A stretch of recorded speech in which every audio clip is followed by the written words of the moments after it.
Hello guys, so we are going to be doing the electrical runs for the server rack. So this server rack is going to have like 4 servers in it, about 3 switches, a router which is a 1U super micro server, an NTP server, along with 2 commercial grade UPSs. So I'm not just going to plug all this stuff into just some standard outlet in the basement. Your server rack really needs to have dedicated breakers. It needs to have dedicated runs and be properly grounded. Now, for higher efficiency, you can run a lot of your servers at 240 volts, which we do have available in residential, but it's only usually used for your dryer, your electric stove, your air conditioner, stuff like that, heavy appliances. So I'm going to run a 30 amp 240 volt circuit and a standard 120 volt 20 amp circuit. The reason why I'll have the 120 volt circuit available is for devices in the rack that cannot accept 240 volts, such as like say a cable modem, etc. So the first thing you're going to need Romex. Romex is the type of wire that basically runs throughout your house for your electric. Romex is kind of like this. It's more of a brand name like Kleenex means like a tissue. Romex is Southwire's brand, and Romex kind of just took over the name. It's actually called NM, non-metallic wire. So for the 240 volt 30 amp line, I'm going to have 10-3. Okay, now 10 gauge wire is good for up to 30 amps. If you go 12-14, you're going to end up overheating the wires. So you have to have the right gauge of wire. So that's what these numbers mean. So 10 just means the gauge of wire. The lower the number, the thicker the wire. So this is 10 gauge wire. 10 is good for 30 amps. 3 means how many conductors you have. 3 basically means you have 2 hots and a neutral. They never count the ground. Ground's always included. So there's actually 4 total conductors in this. You have your 2 hots, which is your 2 120 volt legs off of your standard single phase residential power. Then you have your neutral, then you have your ground. Here is 12-2. This is what we're going to use for our 120 volt 20 amp circuit.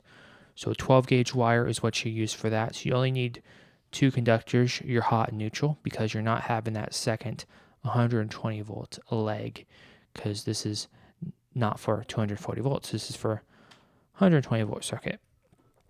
The 14-2 is actually for another project. We are going to be repurposing the old furnace Romex and basically to run the lighting for the entire basement.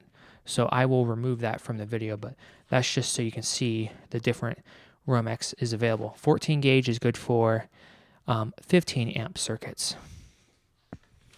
Now, I'm going to tell you one thing right now. This 10-3 wire is extremely expensive. This is about $200 for 50 foot.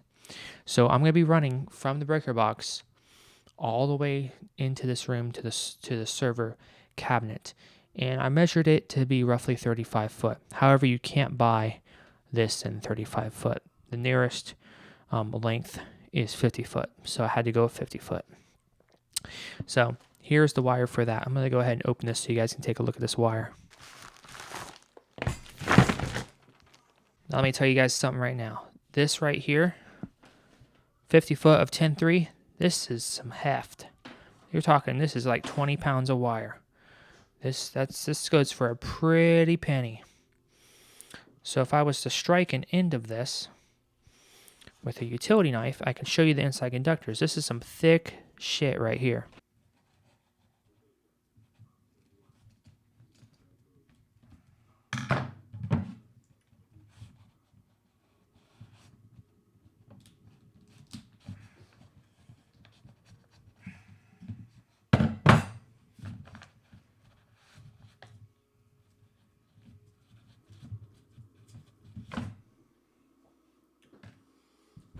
So the strippers I have are for 10-2. This is 10-3. So you really want to use like a razor blade or a utility knife to stripe this sheathing. That's what this is. So you have an outer sheathing to Romex. Then you have your internal conductors. So we have the black one, that's our first hot.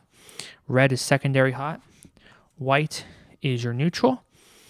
And then you have your ground, which is usually covered in cardboard or whatever. So you take that off. Then you have your ground. And this is some very thick wire. And I accidentally nicked the neutral, but that's fine. You can see the neutral is pretty much falling off there. But when I go to actually install it, I'll use the proper tool. I don't have a 10-3 sheath stripper. This is good for 10-2 and 12-2. So there is your with the neutral. So you got 4 conductors. You got ground, 2 hots, your neutral. Okay. This is Romex 10-3 right here. This is going to give us, I'll overlay the total amount of watts available. I believe it's in the 7,000s. So now if you run your servers at 240 volt instead of 120 volt, you can have more power available because, like I said, 240 times 30 is a much higher number than, 120 times 20. You'll have a lot more power available by using 240 volts, but also you'll have an efficiency increase anywhere from about 3 to 5%. Now, here's the thing. A lot of electronics that you put in a server rack, servers, networking gear, etc., they all have switching power supplies nowadays, and they can all handle that auto range voltages anywhere from 100 to like 160 volts, and they can automatically sense if you're in a 50 hertz or 60 hertz area. So you can pretty much feed it pretty much whatever. Let me put some quotes there. Not everything, but you want to look on the back of the power supply and see if this can handle 240 volts, 60 hertz, run it at that. It will be more efficient than just plugging it into a standard 120 volt outlet. So me running this, yeah, it was expensive. It will future-proof my server rack, so I have a lot more power availability, but I can also get a little bit of an efficiency increase and save a little bit on electricity cost. So there's the 10-3. Here's the 12-2. This is for my standard 120 volt, 20 amp circuit. So the thing with Romex is newer Romex, since the past 20, 30 years, has used color coding. So yellow is 12 gauge wire, which is good for 20 amps. White is 14 gauge wire, which is good for 15 amps. Orange is 10 gauge wire, which is good for 30 amps. And then anything lower, such as, say, 8 gauge, 6 gauge wire, it's those type of gauges for 40, 50 amp circuits, stuff like that, those will all use black. But if you're in an older home, like our home is from the 60s, a lot of your Romex will be black or white, and it will say on the sheath if it's 12-2 or 14-2. But nowadays, we're all using color coding. That's why you see the different Romex. You have those 3 different colors because they're different gauge wire, and they handle a different amperage, different current through them without overheating. They're all different gauge wires. So this is the 12-2, and I do have the right sheath cutters for 12-2. Don't have to use a utility knife through it. So let's go ahead and take a look at 12-2.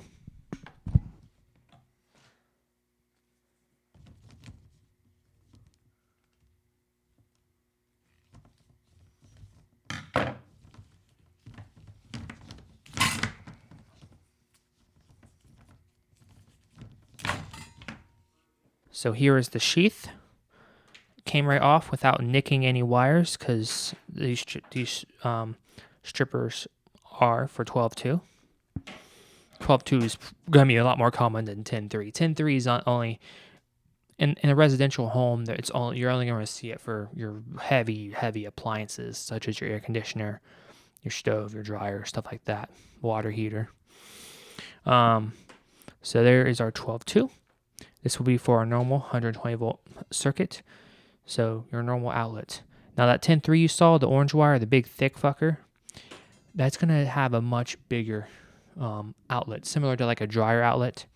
The outlet type is going to be determined on what my UPS is going to end up being, what NEMA type plug it calls for. So I don't really know I don't have the outlet for that yet because I don't have my UPS picked out yet. But when I pick it out, I will go off what NEMA type plug it is wanting and install that. Okay, NEMA is just the North America standards for the electrical stuff, pretty much, to put it in simple terms. And there's different outlet types. This outlet type right here isn't the only outlet type. There's lots of different outlet types for 240 volt applications for more industrial stuff. But these outlets right here, these are going to be for the 20 amp 120 volt circuit, which here's the Romex for it. And these are 20 amp spec grade, commercial grade outlets. These are Eaton outlets. These aren't the 50 centers. These are the like $4 a piece. So you'll know an outlet is rated for 20 amps because you'll have the little dash on the neutral terminal. So see that little dash? This just denotes, hey, this outlet is capable of handling 20 amps. Now, your standard 15 amp outlet on the terminals, they should be able to handle 20 amp throughput.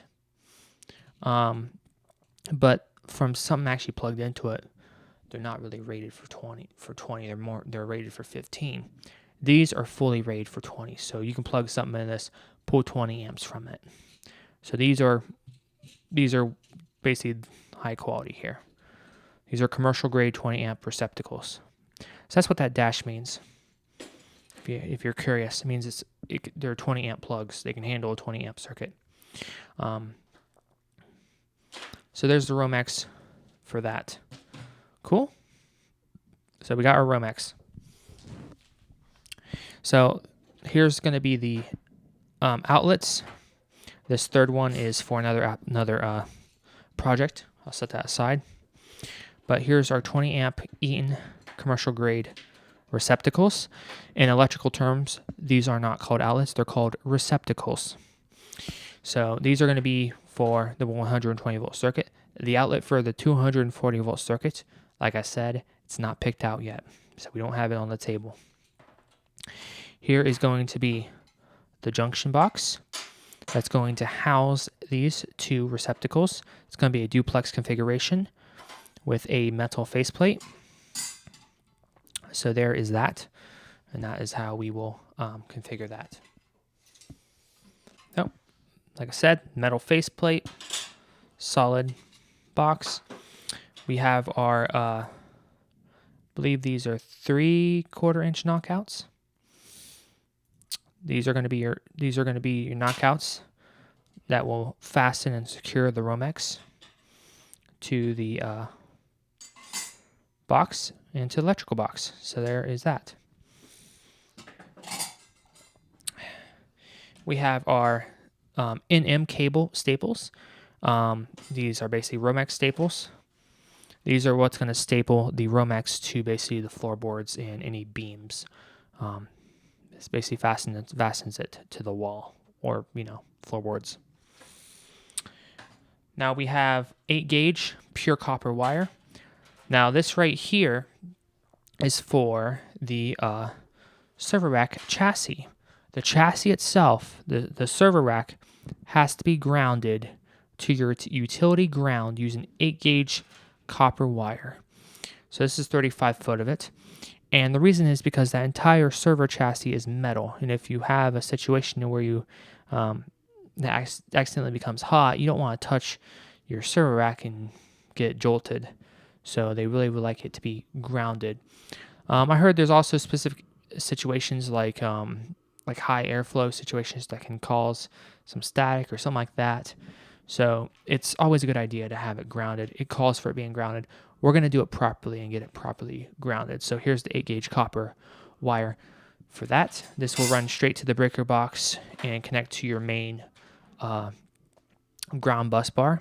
If it's depending on if it's the only panel in the house, it's your main service entry, you don't have a secondary panel, then it will share the same bus as the neutral bus. So that's where that will go. I have my Klein Tools outlet tester. This is the best one you can buy because this one can be on without it requiring power. So it can tell you if certain scenarios exist that the other testers would not tell you about because they rely on getting power from, the outlet. So if you have like an open neutral, but the hot is working, this will tell you about it because it does not need that completed circuit, right? But this will tell you about more situations. And also when you unplug it from the outlet, it will hold the value for you for, like 10 seconds or so. So if you have this in a hard to reach area, you can look at it later and see what the result was. But there's my Klein Tools outlet tester. That's what I'll be using to test the 120 volt circuit. Obviously, you're not going to be able to plug this into a 240 volt outlet, right? Yeah. We have our Wago connectors. These are good for, these can take 3 connectors. I believe anywhere from 24 to 12 gauge wire. So you're not going to be using this with the 10 gauge wire. You're going to be using it for 14 and 12. We have cable tie labelers. These have little label things at the top to where you can label cables. This is more for in the server rack than it is for the electrical. I have my Klein Tools fisher. This right here will allow me to fish the Romex through the floorboards, through the walls, etc. So this is what we're going to use to be able to fish the wire all the way to the breaker box. This is 50-foot spool here. And this wasn't too expensive. It's about $20. So definitely something you'll want to add to your arsenal. We also have some wire nuts just in case. You're going to want to have wire strippers. I have various single ones. These are Romex strippers. These will strip the sheathing of 12-2 and 10-2, and also strip the regular conductors, your 12 and 10 gauge conductors, and also will cut them. I have other ones, like I said. Those aren't my only pair. I have ones that do 14-2, etc. So linemans are basically really heavy-duty electrical pliers. So if you're an electrician, you're going to know what these are. But basically, they are very big, robust pliers with some good cutting power. So you're definitely going to want to have these in your arsenal when you work on electrical stuff. We also have my Klein Tools electrical outlet tester. This is going to, this is the best one you can buy. Reason being is it doesn't require the power from the electrical outlet. It runs off batteries, so it can test conditions to where the regular testers cannot. So say you have like an open neutral. Well, the other testers would require the neutral to complete the circuit, right?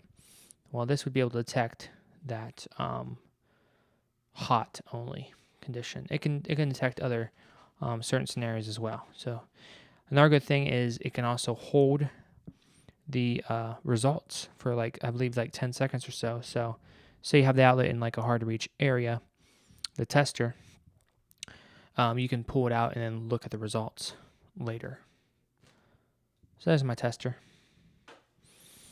So for the circuits, we're going to need the breakers.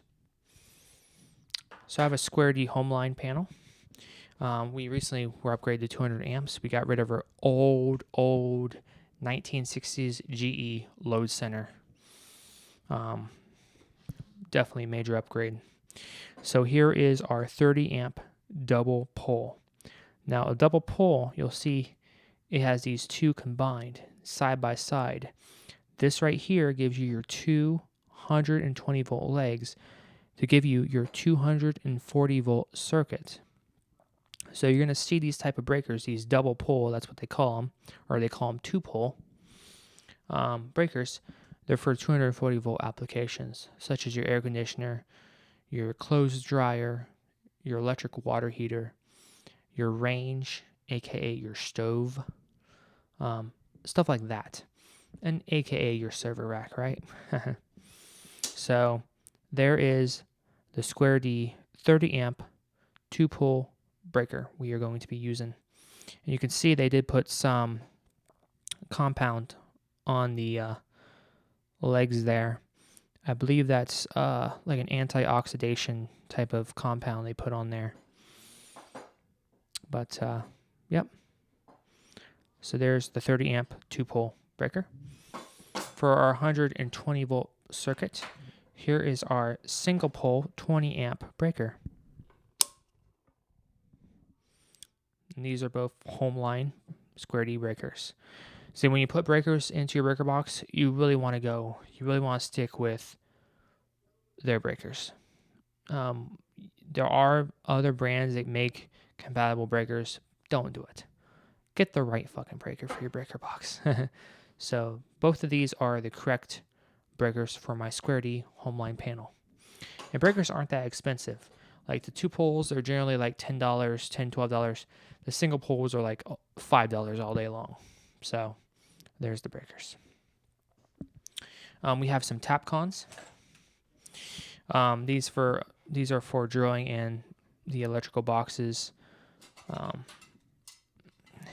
into cement if need be. We are in the basement, so that also includes the proper drill bit form. But tap cons are basically screws that can go through your concrete and brick walls. So in the basement, obviously you have brick, right? So I think we covered everything that's going to be used to run the dedicated circuits. Like I said, I'm going to have a 120 volt, 20 amp circuit, which will give you your standard 20 amp receptacles. And we'll have a 30 amp, 240 volt circuit.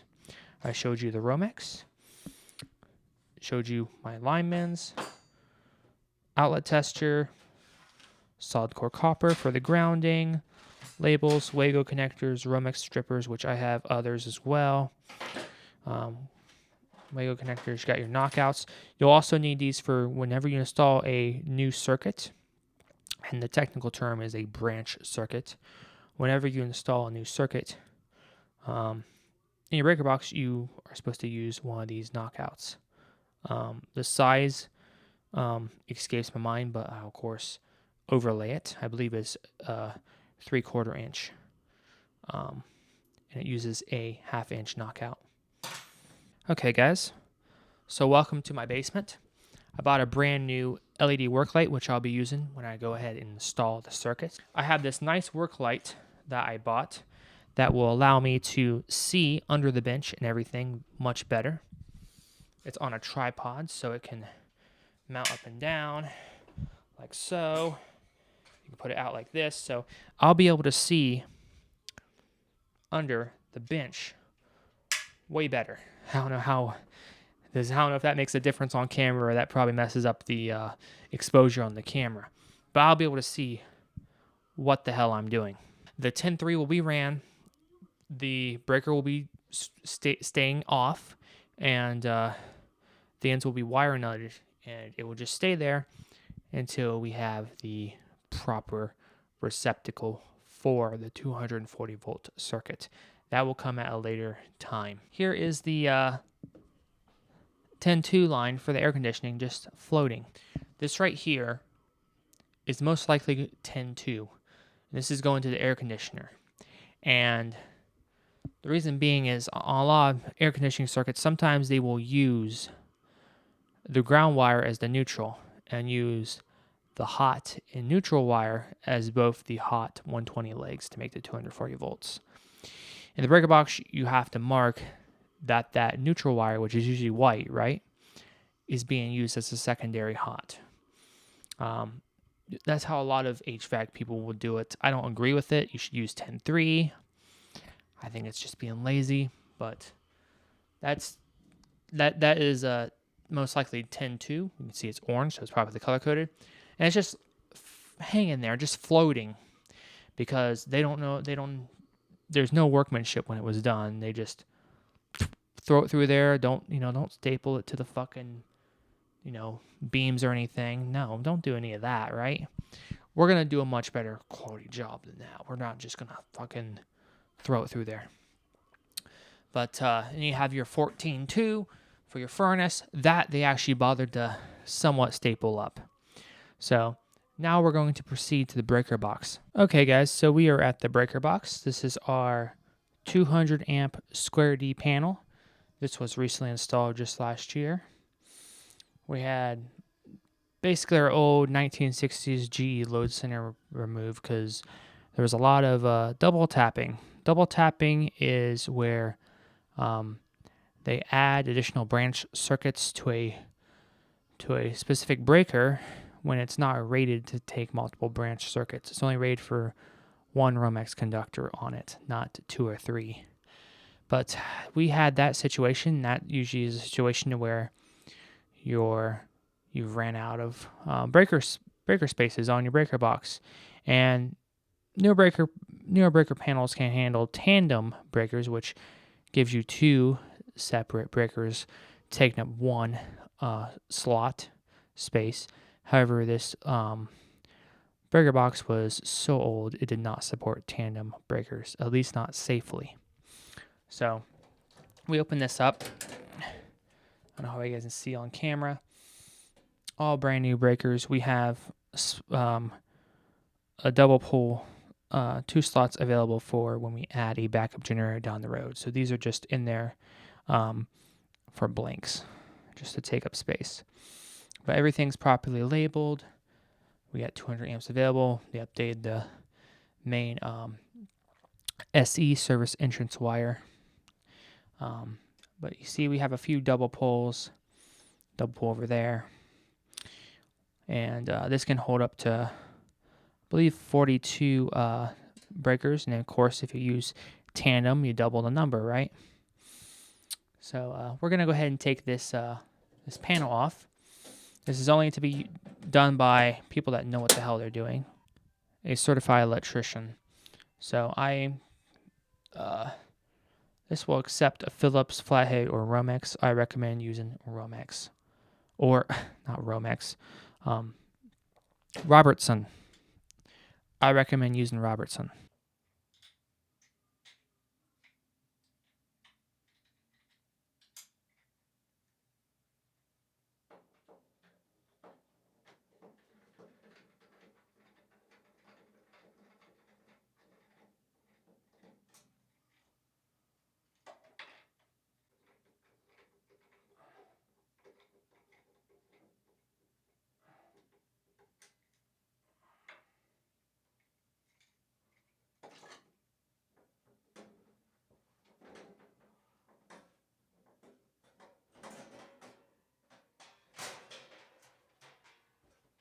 Okay, so the cover has been removed. I used a Robertson 1. I'll accept that last screw was a bit stripped, so I had to pull out a nice thick straight edge. That's why I like my pick quick, just able to flip the bit right then and there. Now when you take the panel off, you see how I was holding up against the panel, I was putting my body weight against it, because if you just unscrew these, the panel will go flying right off. So let's go ahead and give an overview of the panel and how this works here. Okay, so I don't know how well you guys can see this on camera. I'm kind of in the light as well. So basically, from your main transformer out on the pole, which I'll overlay a picture of ours, you have your neutral, and then you have your 2 legs. Your 2 legs will both give you 120 volts. Okay, so this transformer, what it's doing is it's stepping down a much higher voltage. I'm just going to use an example, say like 20,000 volts or so. It's going to step it down to 2 120 volt legs. So these 2 right here are your 2 hots. Okay, usually it's denoted by a black and a red. Okay, and then you'll have your neutral, which is a big, thick aluminum wire. And then you have your ground, which is that solid, I believe it's a 6 gauge or 8 gauge copper wire going out to your ground rods. So these are your 2 hots. What's nice about this Square D Homeline panel is it has these covers over your main service entrance lugs. So this is where this service entrance wire, which goes up to your main, what's the term for it? The hood at the top of your roof. There's a term for it. I'll overlay it. I remembered it, but I forgot the name. The weatherhead. There we go. It came to me. The weatherhead. So your main line will come in from your transformer to your weatherhead, down using your service entrance wire into your main breaker panel. Okay? Since this is the main service entry panel, and we don't have any secondary breaker panels, this is only one, your hot and neutral will share the same bus bar. So on these newer panels, you'll have bus bars on both sides, just because there's so many circuits, there's so much going on. Plus, down the road, you can make one side your neutral bus bar, the other side your ground, and separate them if you have a secondary panel. Okay?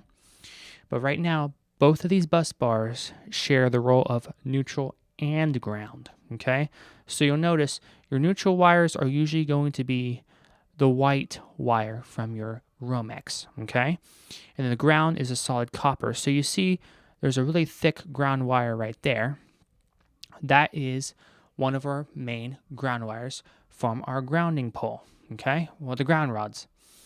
So you have your neutrals and your grounds from each branch circuit here. So you combine those. So usually when you run a new circuit, you're going to run your neutral and your ground right next to each other on the same bus bar.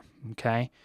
Unless you have a secondary panel. If you have a secondary panel, you have to separate your neutral and ground. They have to be on their own bus bars. All your grounds on one bus bar, all your neutrals on the other. But if this is your only panel, it's your main service entrance and your only panel, you don't have any secondary panel. A lot of people have a secondary panel in like a garage or something like that.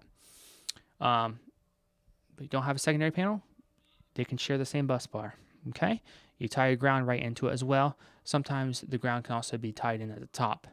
We actually have two separate ground lines coming in. You can probably see all the way at the top, two separate ground lines. Okay? So you have your main, you have your two 120 volt rails. And then what you'll have is what is called your main bus bar. So see how you have these two main lugs? You have bus bar going down this way, bus bar going down that way. And the breakers, they clip onto that bus bar. And a double pole, what a double pole is doing is, since it's too wide, it's able to clip onto both bus bars. So it's able to clip on both of these legs and combine both of those 120 volts together to give you your 240 volts that you need for your higher demanding appliances. Like I said, like your air conditioner, your furnace, your furnaces don't use 240 volts, but your bigger appliances like your dryer and stove will. So you have your two bus bars. Now this right here, you don't want to touch. I know it looks a lot closer on camera, but I'm about a foot away from that bus bar. This right here is hot. I touch that, I'm going to get zolted. So those are your main bus bars right there, okay? And then you could see there's a lot of pigtails in this breaker panel. The reason being is because the old breaker panel, the Romex runs were short, but they needed them reach down into here, into this new breaker box, so they had to pigtail a lot of the branch circuits. Lots of old Romex in here. But basically at the top you have a bunch of holes for knockouts, where we'll put one of those knockouts. We'll run our Romex down through it, screw the knockout, clamp it on good. We'll strip the Romex. We'll run our hot legs into the new breakers.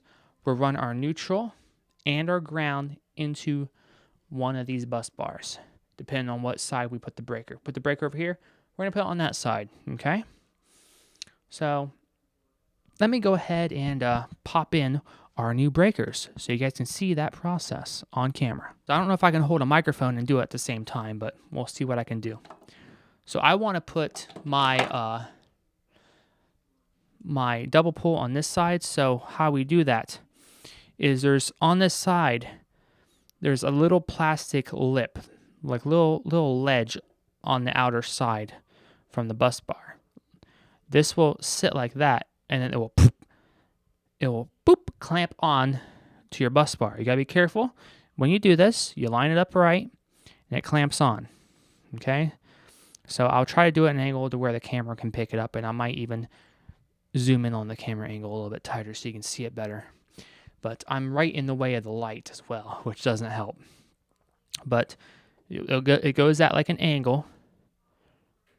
They call it like the jaw or whatever, and then boop, it just snaps on. That's how breakers work. When you install the breaker, you want to make sure it's in the off position. Okay, so this breaker right now is in off. Okay.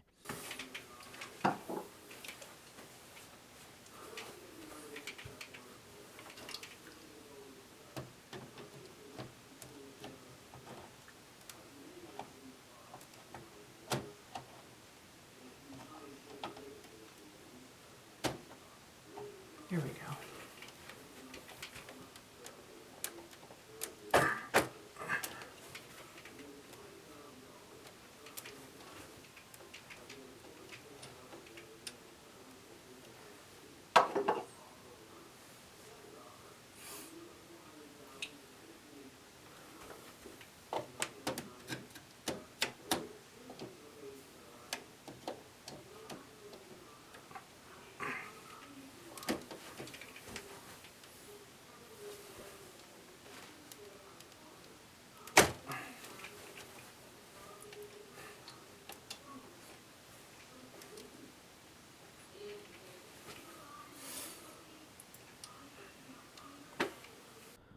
Okay, guys, I hope the camera picked that up pretty well. I know I had to block the camera angle when I installed the single pole 20 amp, but these are now fully in there and engaged. It's a little bit tricky at first if you haven't installed breakers before. You got to get that ledge on there and fully seated. So you have to apply a little bit of pressure inward, and you'll know it's seated because this right here is going to line up with that. Then you push it in. And don't be afraid to give some force. Those things are stiff. Them connectors, they don't want that breaker just easily popping out of there. So you had to give it some force. Once you know you had this in that lip fully seated and in there, then you push down against the main bus bars. But you see how I did that? I applied my pressure without slipping, you know. Don't do this if you're scared or not certified to do it. But I was able to get that in there. And I think I can install another single pole 20 amp just as a filler. When I bend out the twist outs on the front cover, I can keep a filler in there. But just because I like stuff level, I think I'm going to throw another single pole 20 amp in there just for a filler. So let's see how fast I can get this one installed in real time.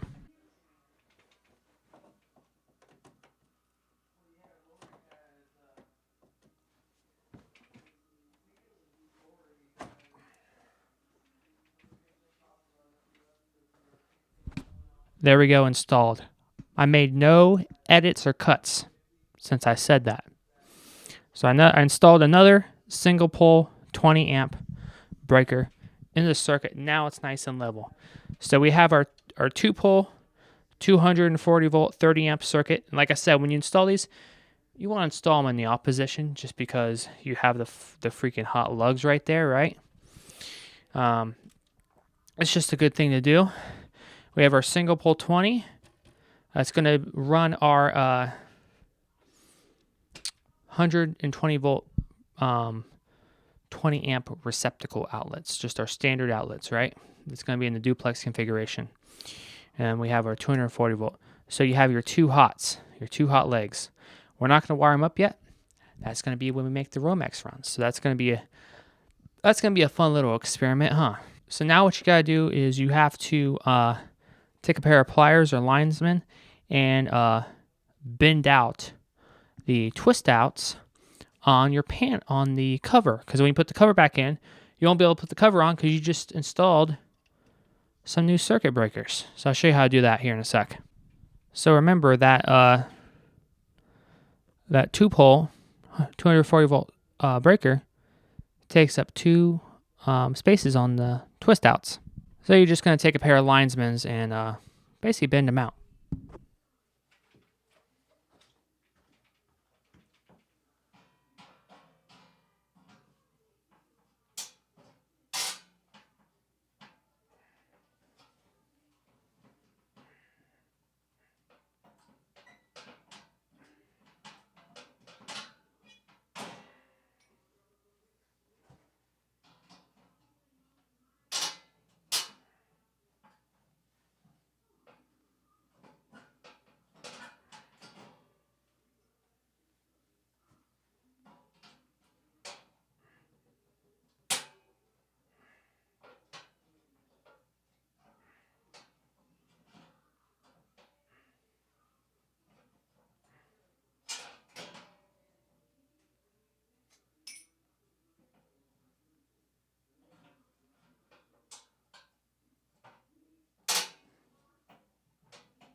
So there we go. The twist outs have been removed.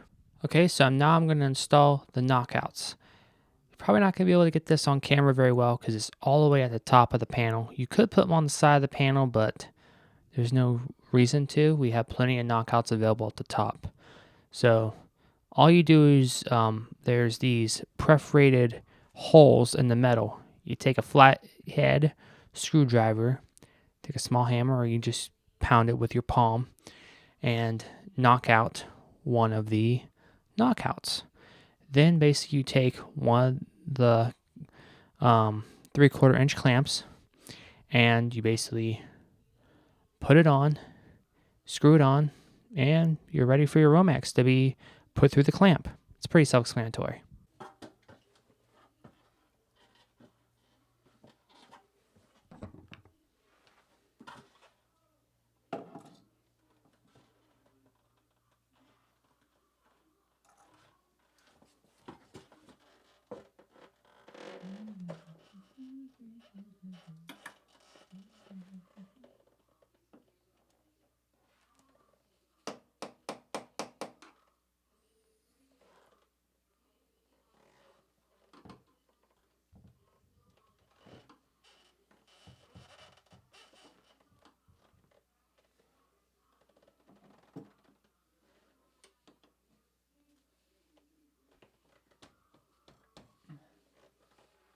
Oh, they bust out from the bottom.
Oh, these are loose.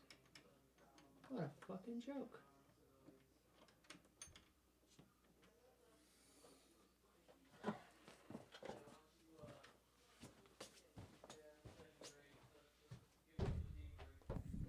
Okay, so for on this breaker panel, the knockouts, you can't tap them out from the top. You can't just push them out through the top. It's different on different ones. What you do is you take your flathead from the top, you push down a little bit, then you'll see the knockout, come down a little bit. Take your lineman's, grip a hold of it, pull it down, wiggle it back and forth to break it off. Then you put your clamp on.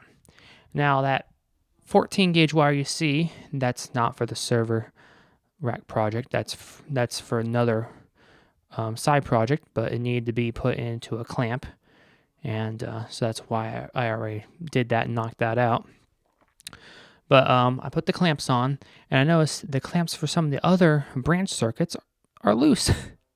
So I might go back and tighten some of those. It looks like it takes a Robertson bit to tighten those clamps.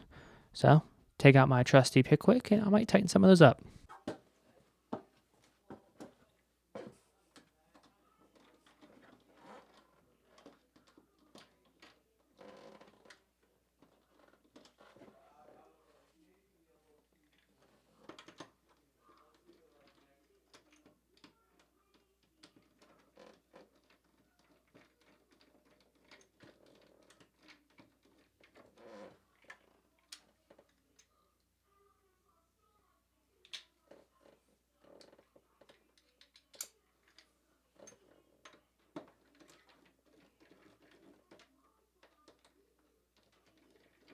Joke. Huh. That's loose.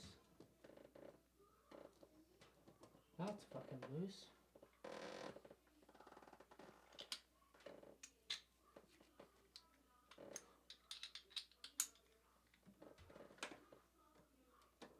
Huh.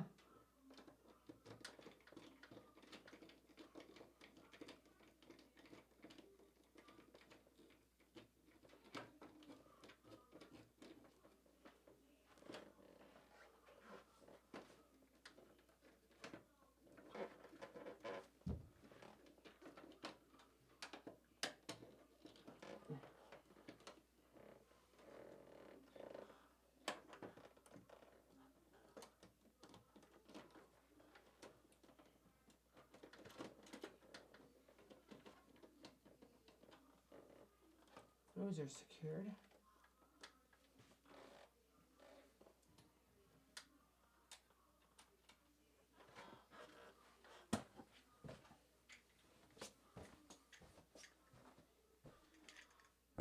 Well, there we go. Shit. I'm going to leave my clamps loose because still have to run Romex through them, right? And that one that I put the 14 gauge wire in, the 12 gauge wire for the server rack can go through there because a 14.2 and a 12.2 can go through one of those clamps at the same time. Now, a 10.3, that has to be on its own clamp. Okay, it's too thick. It's not up to code. But for those knockout clamps, there's a list, which I'll overlay a list, of what the acceptable various configurations of Romex can go through a single clamp at one time. But I noticed a lot of those other clamps were loose, so I went ahead and tightened them all up. It just goes to show you workmanship nowadays. I mean, if you're not checking stuff and stay on top of it, people can and will screw you. So, like I said, I try to do stuff the best of my ability. I want it done right in professional grade. And like I said, I do my absolute best that I am capable of. So, like I said, I'm not an electrician. I never claimed to be, but I do know a little bit of electrician work. So that's why I'm doing this. And I think I can do a better job than the pros that will end up ripping me off and take shortcuts. Like I said, we had a professional install this breaker box. Professional electrician company install this panel, give us 200 amps. And like 4 of those clamps up there were completely loose. Like the Romex, you could just wiggle it up and down through the fucking clamp. If that says anything. Now, when I run my Romex through my clamps, they're going to be nice and secured. Now, on the bottom of those clamps, there's that, I don't know what you call it, O-ring or whatever that you screw on, right? It's like a nut, right? You should get like a pair of pliers when you're done and tighten that as well.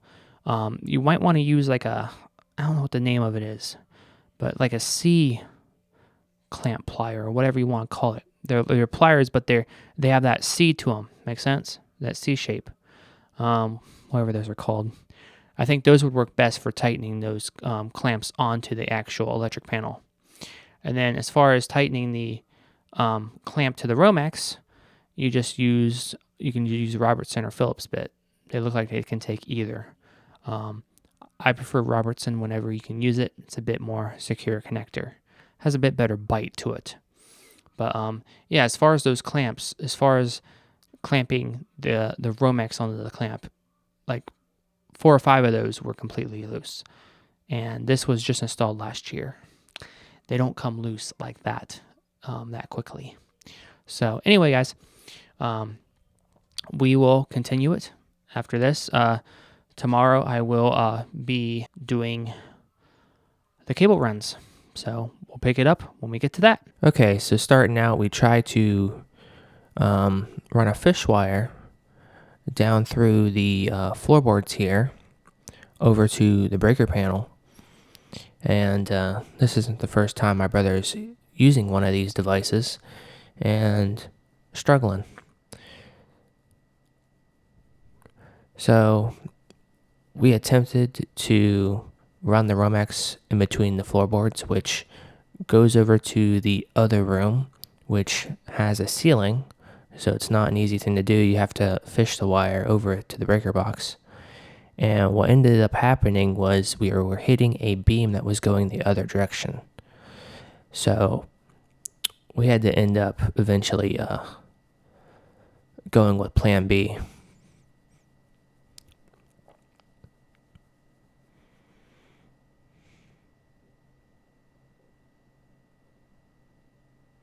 How we were going to do it is we were going to run the fish wire through there first, all the way over to the breaker panel.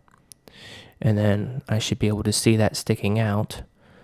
I was going to tape Romex around it, and then he was going to reel it back in, basically forcing the Romex to come all the way to him. But that didn't go as planned.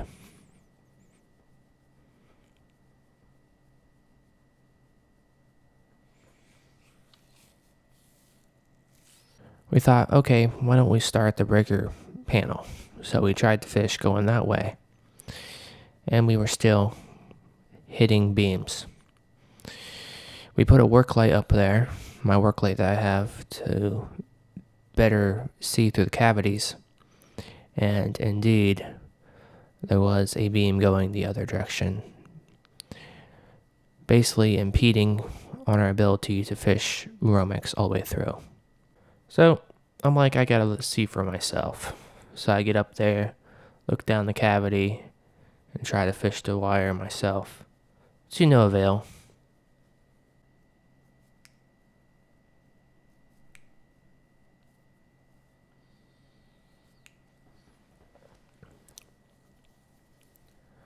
Now we thought that maybe we could drill a hole through that beam. However, it was way too far recessed in there. There is no way you could get a drill bit that could probably go that far. And if there is, you better be pretty good at maintaining that drill bit to be level.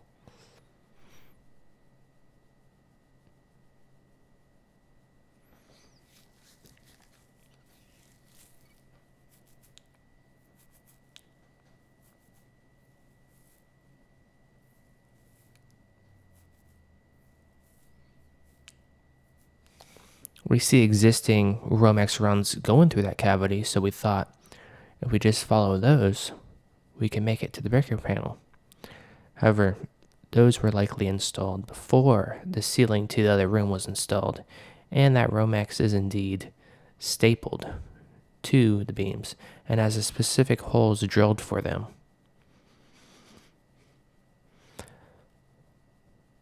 The depth of those holes were only good for one Romex line when they ran it. So Ben gets out his drill bit set, thinking, hey, we could drill a hole. To no avail.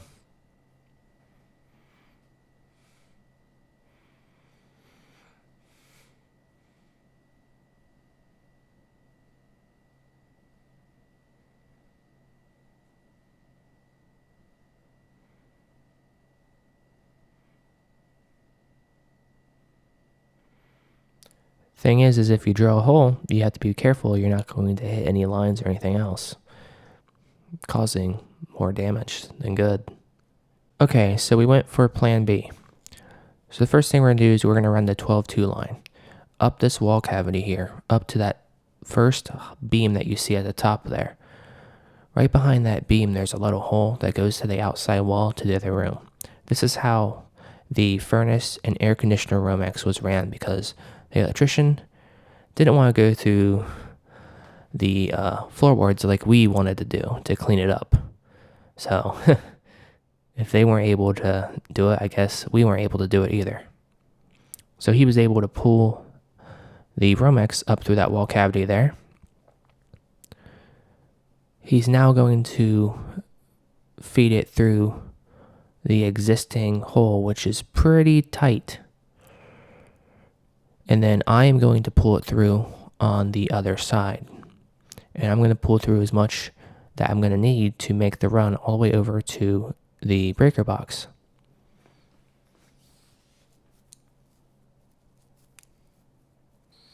So as you can see, Ben's going to feed me any slack, and I'm going to start pulling on it on the other side. So there we go. I'm pulling it through on the other side.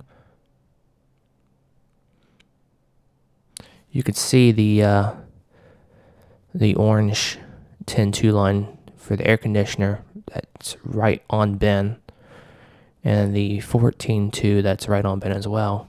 We're basically going through that same hole there that they used, which unfortunately is on the outside wall to the other room. It looks nasty. We were hoping that we could feed it through the floorboards, which would be above the other room's ceiling, and you would never see the Romex, but some things never go as planned. So since this is all spindled up, Ben has to straighten it up just so I can be able to pull it through, because it gets kind of tangled and tight.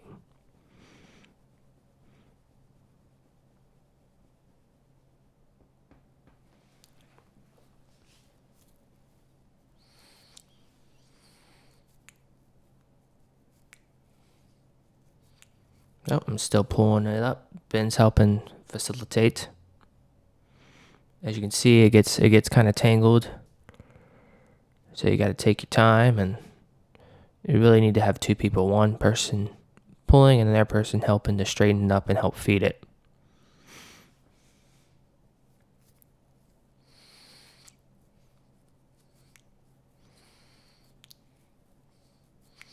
This is some, pretty thick wire. It's not the easiest to mess with. So I pulled some enough sufficient slack to be able to run all the way to the breaker panel. So Ben's going to feed it down through there, and then we're going to run the 10-3.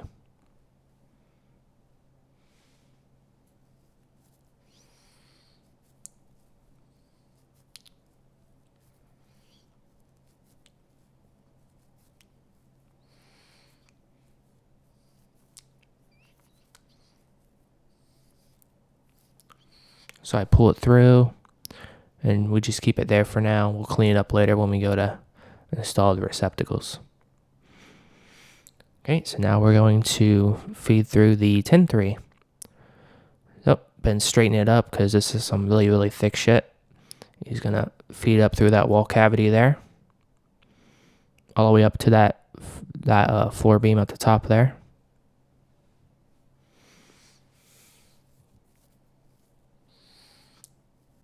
Okay, so he was able to pull it through. You can see it in his right hand there. He's just getting himself situated. Because this is 10-3. This is some, you have to manhandle it like a snake. There you go. He's pulling plenty of excess through to be able to feed it through the hole for me.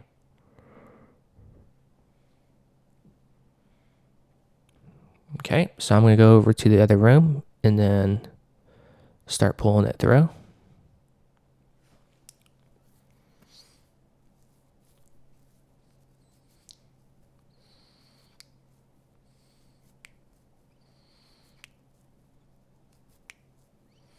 Okay. So getting the 10-3 started through that hole is going to be it was a little bit of a challenge because it's a very tight hole. I mean, the hole was originally drilled for one 14-2 Romex line, and it ended up taking 4 different Romex lines, which is pretty crazy. Somebody should have just taken that ceiling down and made a conduit run for Romex for those. Next time that ceiling is ever removed, that will definitely be done. And the Romex will all be ran through that. Okay, so I pulled 10-3 through on the other side. Ben's straightening up a little bit because it is getting tangled as I pull it. Sorry, it's out of camera view here a little bit, but you can see that we're working diligently to fish it through. Does help we took out part of this that wall there. Took out some of that paneling to make it a lot easier. We actually ended up taking that entire paneling off that entire wall. Just as we do the data center project, makes running stuff easier for now. And then down the road, we'll put paneling back on.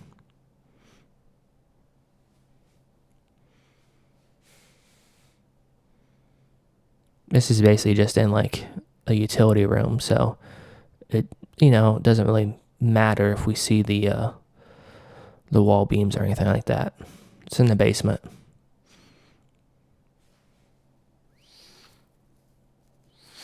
As fishing through the wire, Ben ended up busting his elbow or whatever, or shoulder, into the basement window. So we had to improvise on getting that resolved.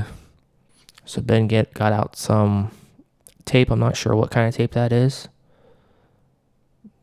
but he just tapes up the window and assures me water won't get through. I don't know about that.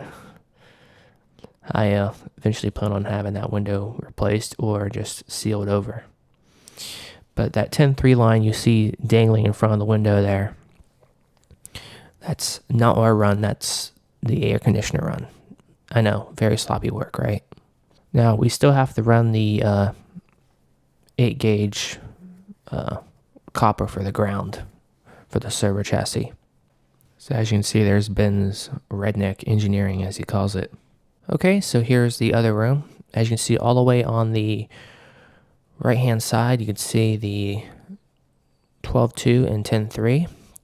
There's a little hole right in that corner, right where that paneling is. And this is how the furnace and air conditioner Romex was ran, is it was just ran across the top of that wall there and stapled up. However, since we have 4 Romex lines now going this way, the NM staples aren't proper. They're not sufficient enough for 4 Romex. So what we did was we did a little bit of, as Ben would call it, redneck engineering. Like I said, this isn't going to be like the permanent solution. We plan on doing it better later on. But he took those NM staples, stapled as heavy-duty zip ties to the wall there, and then we're going to zip tie the 4 Romex lines together. Now, this wall is has like probably like 1/4 inch of like, I don't know what you call it. It's like a drywall, but it's not. And it has the paneling towards the bottom. And behind it is just cement. So you don't have very much grip for the staples. So you have to be very careful when you're installing it. So the first step is to straighten out all the Romex lines and make it look nice and uniform. And then stack them. And then we zip tie them together. Now we still have to run the solid 8-gauge copper core wire. So we don't zip tie all the way. We leave a bit of a gap so we can still throw the copper through the zip ties. So he's there he's zip tying some of it together there. I'm basically straightening it out and holding it while he gets them zip tied and secured.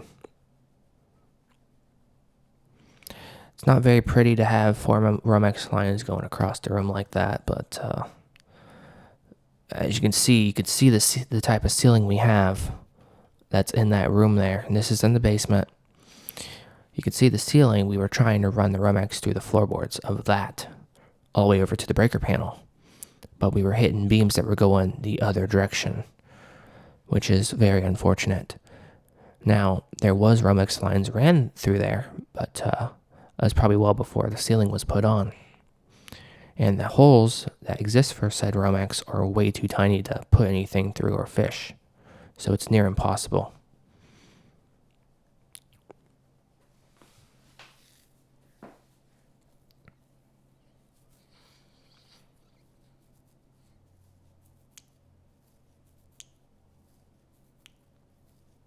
So as you can see, he's just going through, zip tying them on, and it works,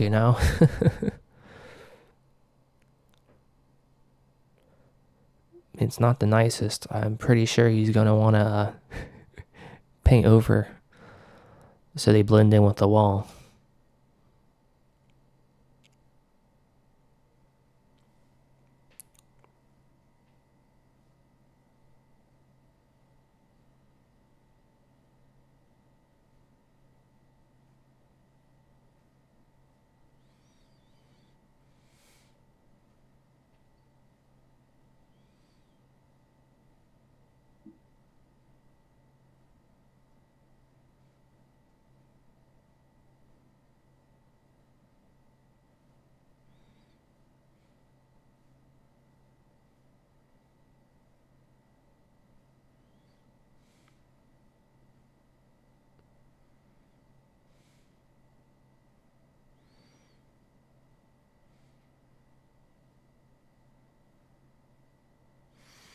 And you can imagine, Ben, the struggle he has to manage 4 Romex lines, a 14-2, a 12-2, a 10-2, and a 10-3.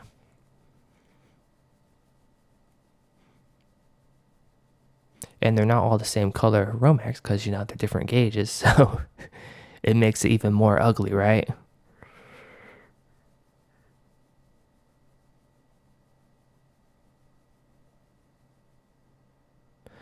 And we do plan on going back and adding additional zip ties to make it even tighter.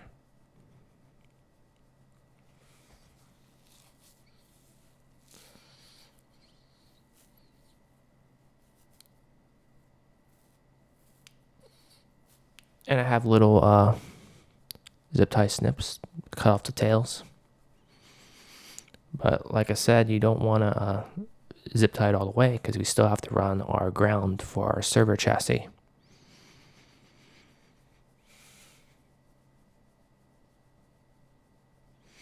Oh, I see what we're doing. We're cutting off the existing zip ties that were on the previous Romex.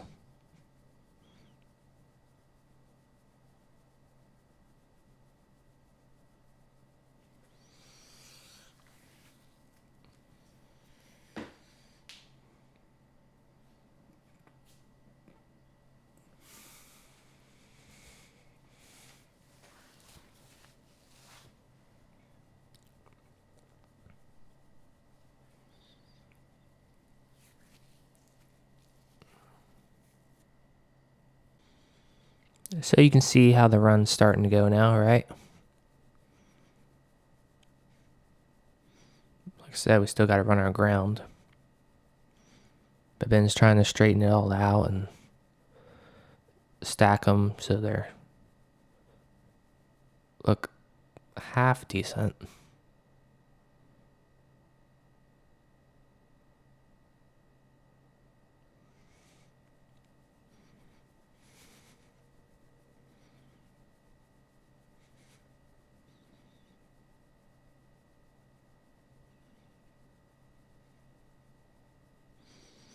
But yeah, like I said earlier, I'm not like a professional electrician or used to doing this stuff. And I really don't know what the solution would be to run it through that ceiling there without taking the ceiling completely out of there. So we had to go this method here.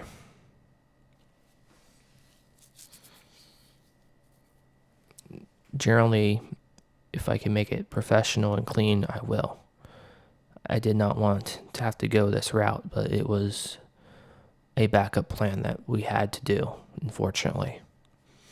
Trying to finish off the run here. Still have to run the copper for the ground.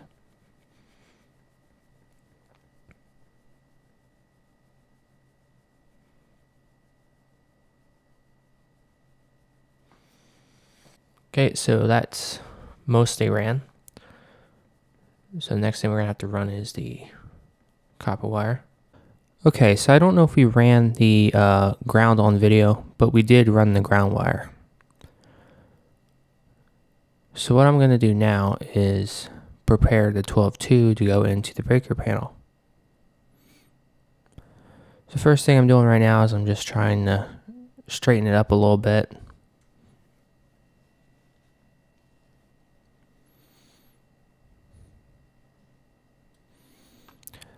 And now I'm going to fish it down through that knockout.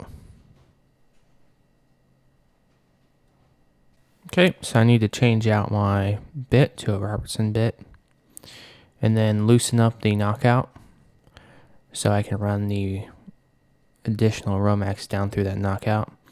The knockout in question that I'm loosening up is the one that has that 14-2 line, and a 12-2 line can share that same knockout.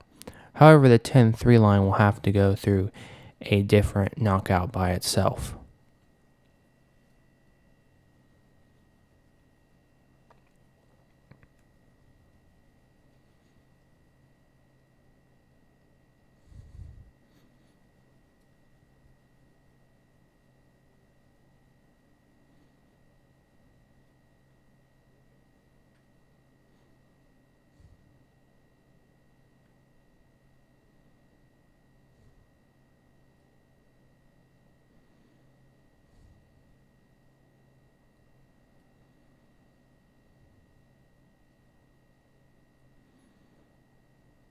Okay, so I'm pulling the Romex down through the knockout here. Trying to straighten it up as I pull it down through. So that's straightening up the Romex as good as I can. Now I'm going to tighten it down.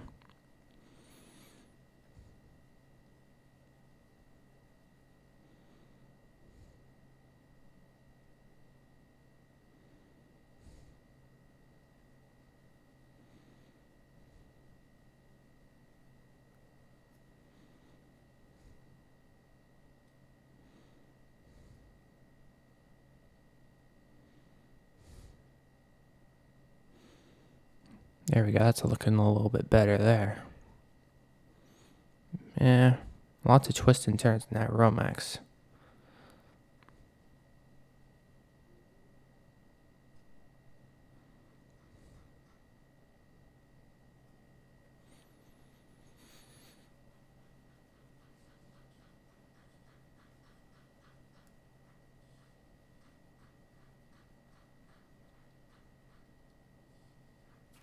Okay, now I'm going to tighten it down.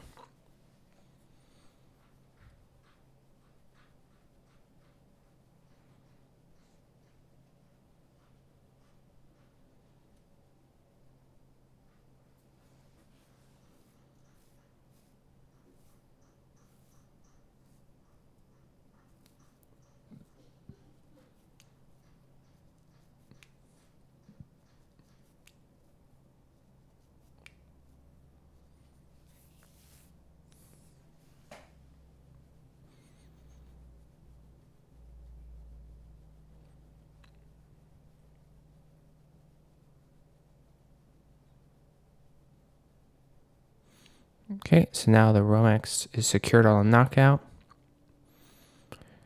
Straightened up as good as I could get there. So now I'm going to take my Romex strippers. These can cut 12-2 sheathing off. And now I'm going to pull down through, as you can see. Although I recommend you start towards the bottom, cut gradually going upward, keep going up, and then pull off, rather than try to pull all that from the bottom or from the top. Or what a lot of electricians will do is they'll just take a utility knife down through the center of it. You gotta be careful to not nick any of the internal conductors.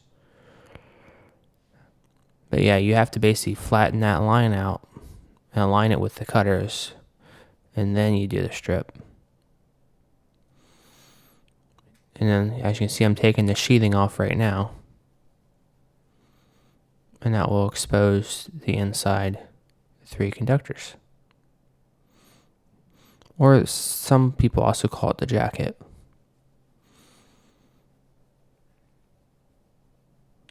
That's also why you don't want to have half a mile of excess. You only need enough to make your run across the breaker box. So there's going to be like this little cardboard paper stuff. You just tear that off. That was just to, I guess, help protect the bare copper ground. So you can see the bare copper ground is just that solid copper wire. You got to hold on to that and make sure that does not accidentally hit anything inside the breaker panel, become energized, or if that goes across both the legs of the panel there, that could cause a nice short circuit across your transformer. I mean, you gotta be careful.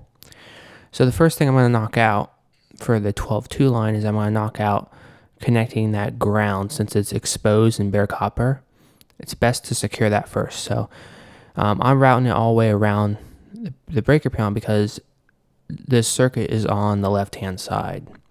So what you do is you're going to neatly tuck it along the outside, the wall of the breaker panel, and route it going all the way around. And once you get towards the bottom, that's when you do your slight bend, go over, cross the bottom, do a slight bend up. As you can see, I did there. I'm just making sure it looks nice and uniform.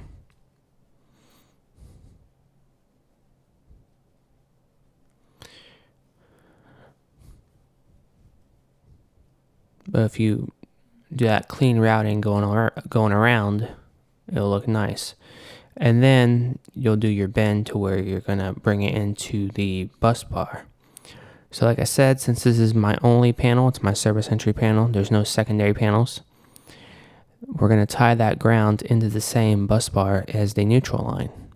Okay, so the bus bar uses Robertson too, so I had to change out my bit for that.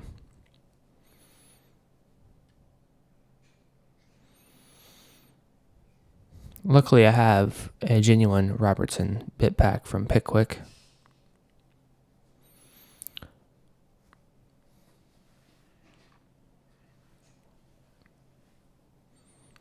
So I'm going to take my linesman's, just to hold on to the wire and basically hold it into the bus bar while I screw it down. That one, sure that the wire just doesn't like back out.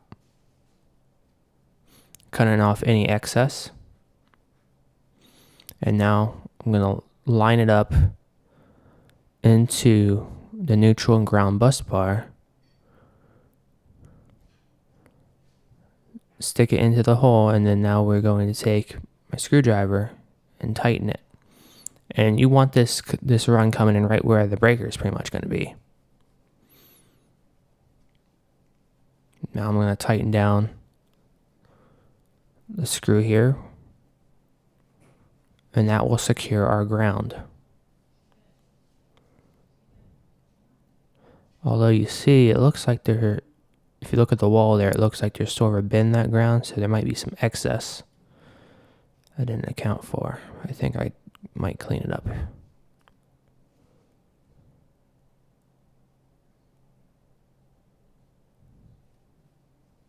I'm trying to straighten it up and clean it up with my linesman there. Okay, so the ground has been secured on to the neutral and ground bus bar. We got that out of the way, so it's just not floating around where it can cause problems.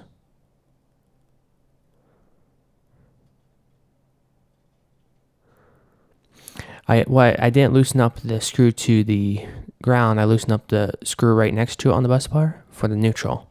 So now we're going to take care of the neutral. So I can just, as you can see how I'm routing it along the wall of the breaker panel, and then I'm doing my bends where they need to be, and do just a general bend. You don't really want a really hard like 90-degree bend or anything, but. And then you do your slight bend where it's going to come right into the breaker. So in this case, the breaker for this 12-2 circuit is a 20 amp circuit. It's the second one from the bottom on the left hand side there. You can see right where I'm going to run it. So I'm going to cut off any excess with my linesmans. And this one we will have to strip. The other one you don't have to strip because it's, bare copper. So I have my Romex strippers. It's going to strip the solid 12 gauge conductor.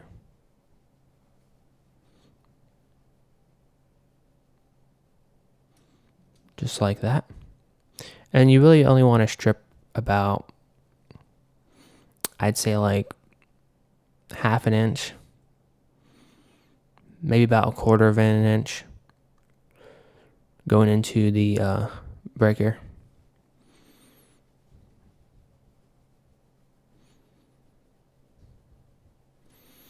Actually, no, this is the neutral. The neutral does not go into the breaker.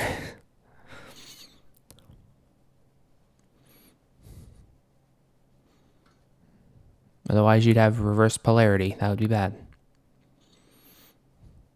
But still, I'd say about a quarter inch to half an inch. You can probably see how much I strip there. This is going to go into the neutral / bus bar right next to where you ran your ground. But there's multiple screws. There's separate screws. You don't run them on the same lug, if that makes sense. That's not proper. You run it to the lug right next to the ground, and then screw it in. So there we go. I got it in, and I'm tightening it down.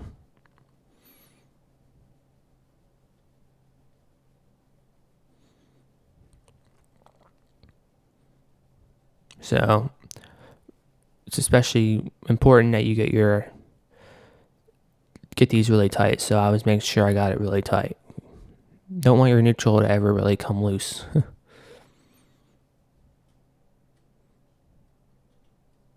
I'm just cleaning up the wires there. It does look like I had just a hair of excess on the neutral and ground around there. But like I said, it's not a professional electrician. It's my first time doing it, but I'm trying to do it as professional as I can.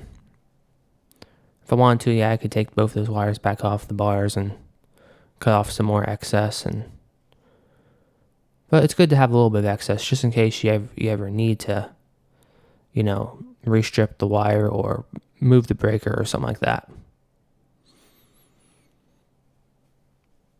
So next step is we're going to take care of our hot conductor. That is the black wire. So your ground is the solid core copper, your neutral is the white, and then your hot is the black. And this is just a 120 volt to 20 amp line. Uses 12-2 Romex. Okay, so I was just taking a flashlight, looking at my ground and neutral, seeing how well I tied them into the bus bar. Because sometimes it's hard to see in the box, especially on that side where the light's not hidden.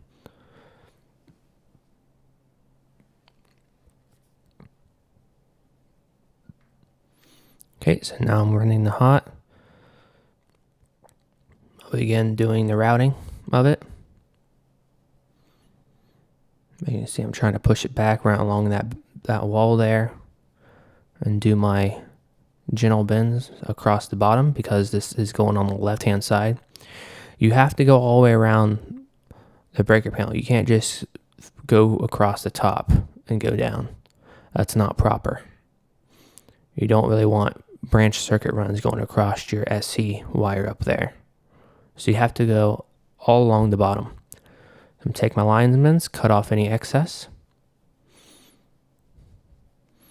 and then cut off some more excess. Now this one is going to go in the breaker. This is the hot. So now I take my Romex strippers and strip for 10.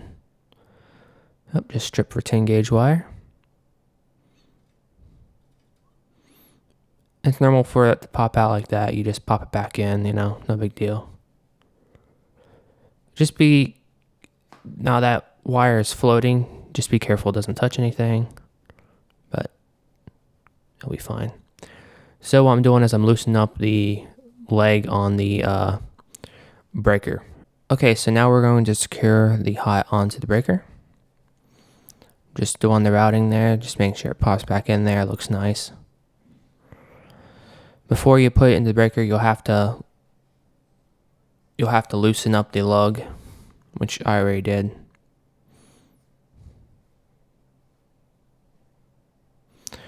And it's kind of a struggle to get to this one because it's against the back wall. So, and just to be extra careful, I'll kill the breakers right above the run because those will be energized. So I went and got my work light because one of those circuits right above is for basement lights. This actually makes it harder to see because the light is so bright, it messes up the exposure on the camera. So see, I'm going to kill the breakers right above it.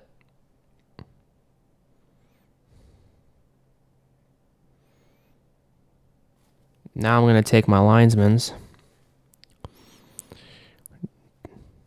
and hold on to the wire to get a grip on it. And then I'm going to put it into the breaker. You gotta make sure you're hitting the right breaker too. But before you put it in the breaker, like I said, you have to loosen up the screw on the breaker, which I already did. I believe I used a Robertson 2 to do that.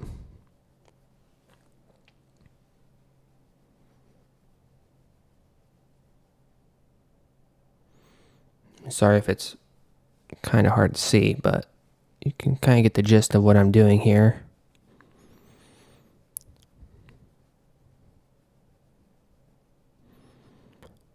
I'm cutting off any excess because I don't really want too much of that hot exposed once it's in the breaker.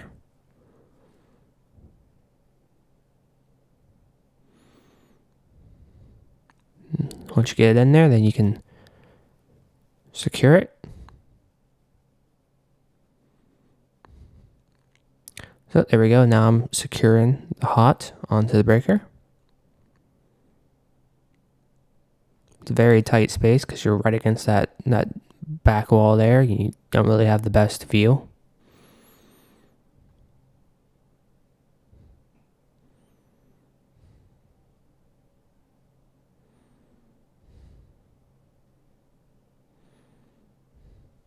Yep. And you definitely want to make sure that's nice and tight. So I ensured it was nice and tight. Now I'm just doing the routing of the wire, just making sure it's clean and uniform.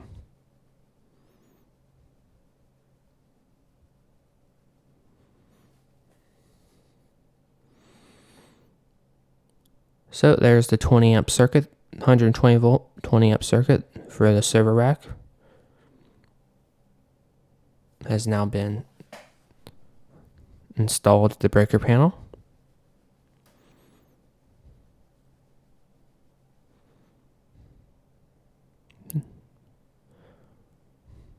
So there we go. That's what it looks like finalized. Now we gotta get ready for the 10.3. 10.3 is a bit more tricky.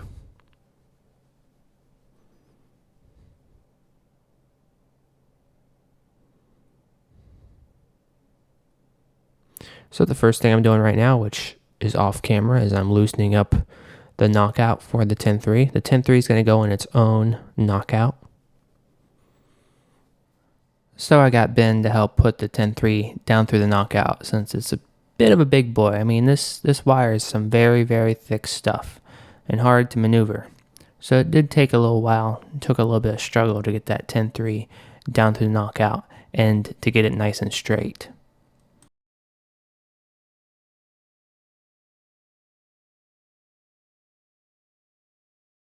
Okay, so now we have the 10.3 ran down through the Romex. So I'm going to go ahead and secure the knockout.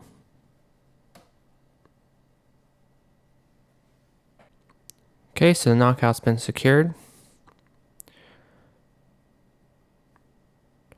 The next thing we got to do is we got to take the sheathing or the jacket off the 10.3. Now I don't have Romex strippers to cut the sheathing for 10.3. I don't think they make them for 10.3. So you'll have to use a utility knife and cut down the center. So what I recommend doing, if you do nick a wire, do the slit at the bottom of the wire, because that wire you can get rid of, right? Because it's probably going to be too long anyway. So I made a slit down at the bottom and then peeled it going upward, instead of doing the slit at the top, because if you nick a wire at the top, well, shit, you don't have excess wire to use.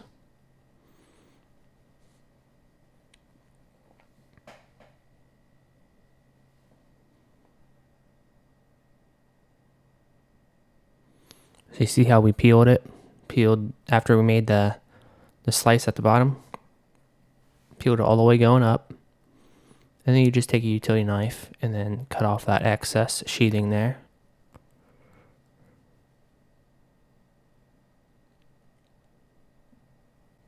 So see, he's cutting off that sheathing there.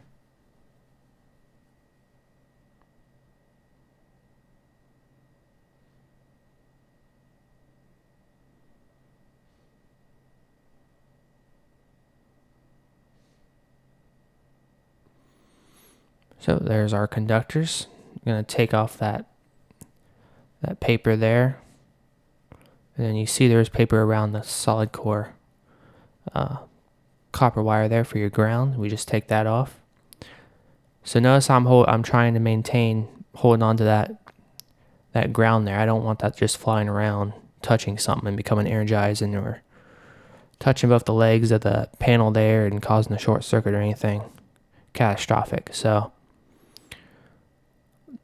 my first attack is going to be securing that ground wire. So Ben's holding all the other conductors out of the way there. And I'm going to go ahead and secure the ground wire. So we bend it back, try to make it look nice, and then route it along the panel there.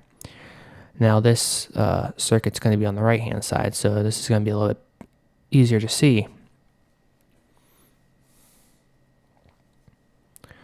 So the ground wire is going to tie into your neutral and ground bus for this panel, because like I said, we don't have any secondary panels. Cut off the excess with my linesman.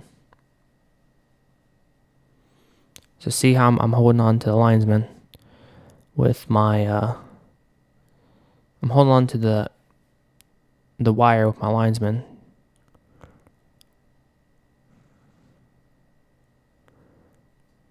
Cutting off any excess. Okay, and then on the neutral bus, you're going to have to back out the lug there.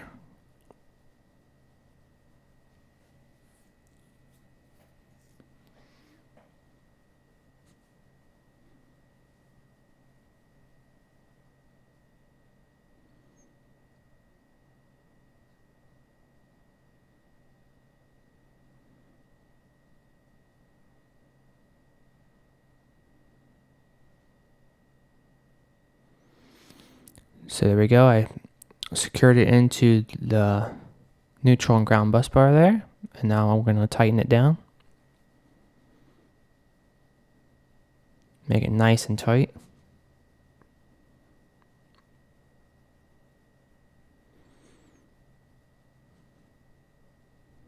Nope, there's our ground. Next thing I'm going to knock out is the neutral. So for 10.3, since this is a 240 volt circuit, you're going to have 4 different wires. You're going to have your solid core copper for your ground. You're going to have white for neutral. Black is going to be your first hot leg. Red's going to be your secondary hot leg.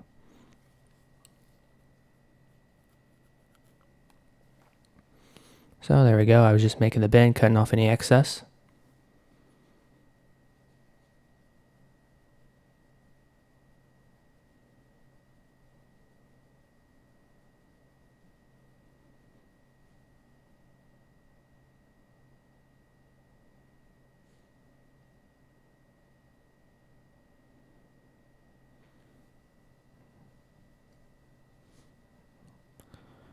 Just cutting off any excess. Now I'll get my Romex strippers out to strip the 10 gauge wire there. My Romex strippers can strip both 12 and 10 gauge. I also have ones for 14 gauge.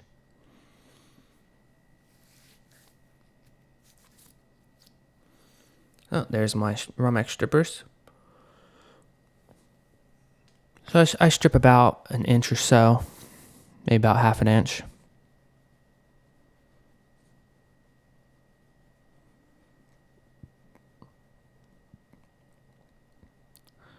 So I'm going to loosen out that lug now. And this will be the lug right next to the lug used for the ground.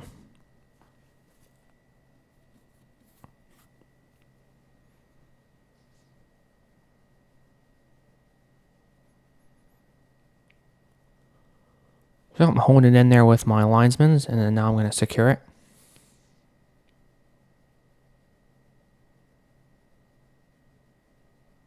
Making it nice and tight. You don't want this. You don't want your neutral to ever come loose.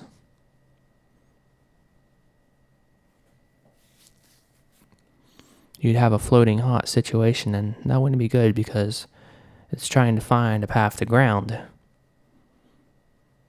And you would become the path to ground.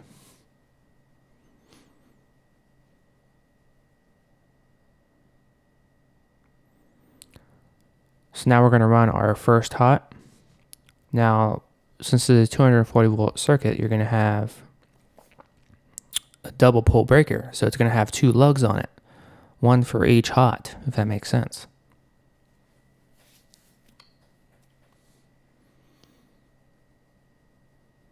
So I just do my routing and do my bend where it's going to home run into the breaker, and then cut off any excess. Ben's liking all that excess because he sells the copper.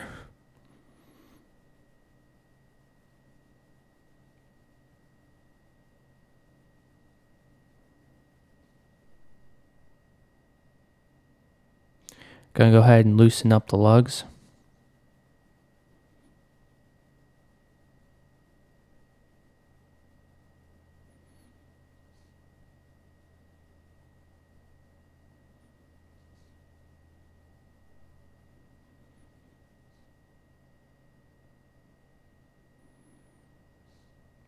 Cutting off any excess.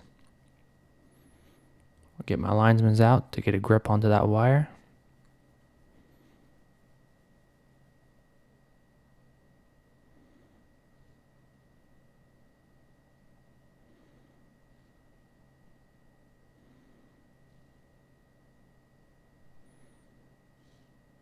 And the reason I hold the wire for my linesman is I just want to get a better grip on it. And I want to ensure I can push the wire all the way into the breaker as far as it will go. You know what I'm saying? You don't just want it to be in there like halfway. Yeah, you could use your finger, but I feel that's a bit more dangerous. Yes, you want to install the circuit with the breakers off, which, yeah, the breaker's off. But you got to remember the rest of that panel was energized. So there we go. I got it into the breaker. Now I'm tightening it down, securing it. You want to make it nice and tight. I'm using a Robertson bit for that, and it's got perfect bite because the screws on those breakers are, I believe they're like Robertson 2 screws, so it works excellently with my Pickwick.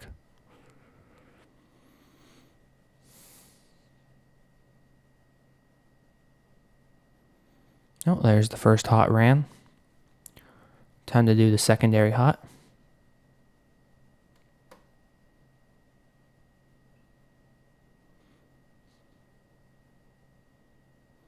And see how I route the wires. And then I do my bend right where the breaker's going to be.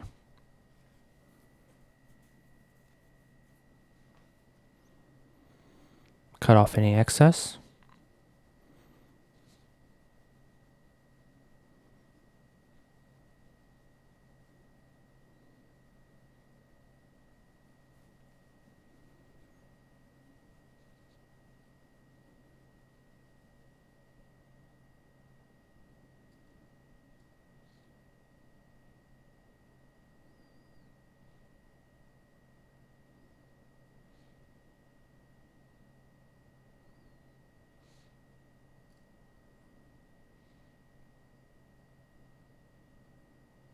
So I believe I've stripped the Romex there. Now we're going to secure it into the breaker and screw it down.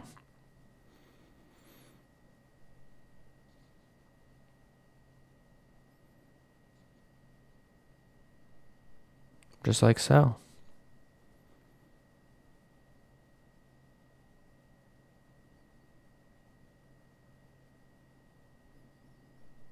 So there is the 10-3 line ran. We secured the ground for it, the neutral, and the 2 hots into the breaker. I'll turn the lights back on. Okay, so now we're going to run the ground wire for the server chassis.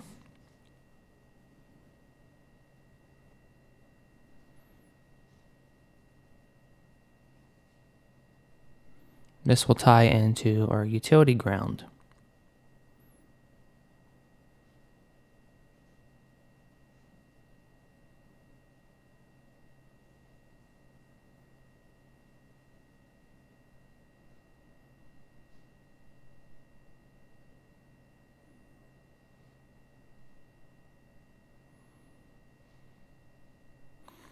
So your ground, there's usually just little tiny holes at the top of the panel for your grounds to come down through.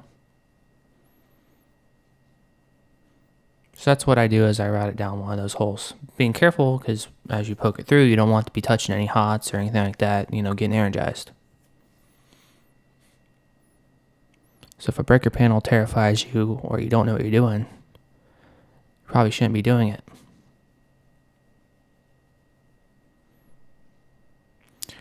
So to get better grip on things, what do I grab? My lineman's. I'm going to pull it down through the hole there. You have to straighten it up because it is kind of wrinkled up per se.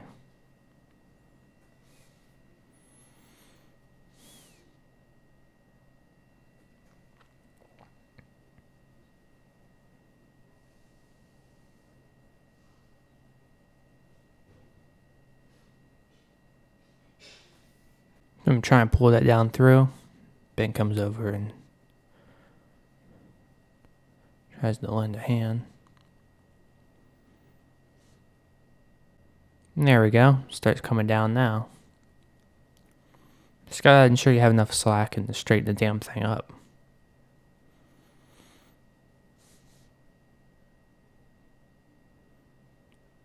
But notice the entire time I have my linemen's on that to secure that wire from just floating around and touching stuff. You gotta think of it like a snake, like the head of a snake. You're trying to maintain control of it. So I'm cutting off any excess. I'm having Ben hold the slack so it just doesn't just like fall into the panel or something like that.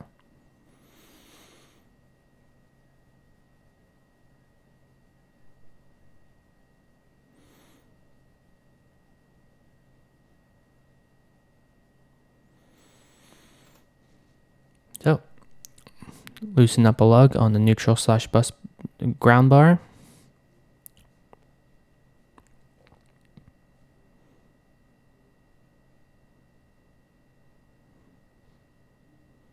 Put it in there like so. You want to make sure the wire goes all the way across the bar there, right? That's what I'm trying to do. Linemen's definitely help you do that process because this is some thick wire. I believe it's 8-gauge wire. And then tighten it down.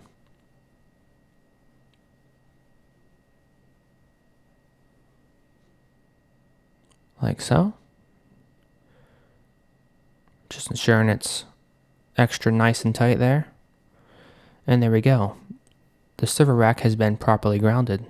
So on the other side of the wall here, you can see we ran our ground. Ben is currently running the 12-2 line.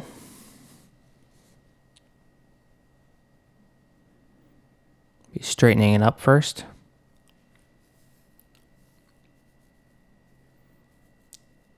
We're going to run it through the beams there.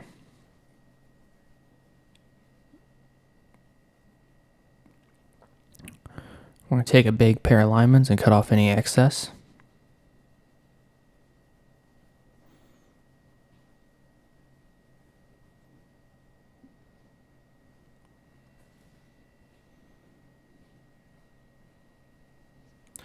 So, I'm going to cut off any excess.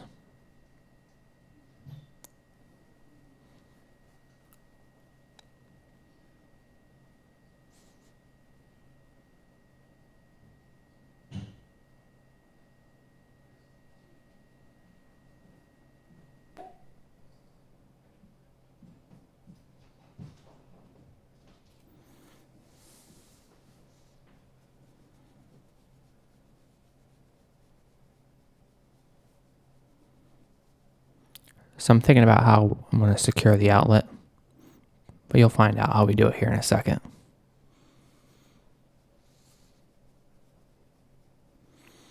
So Ben ran the 12-2 through the beam there. We're going to run the 10-3 through it next.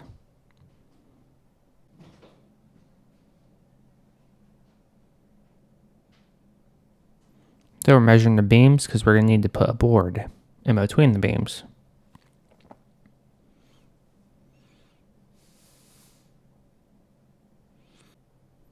So I'm going to cut off any excess for the 10-3 line.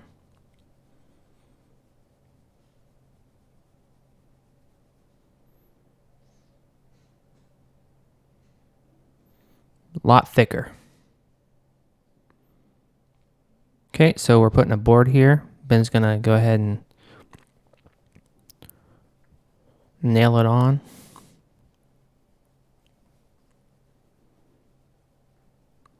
Make sure it's nice and level and everything.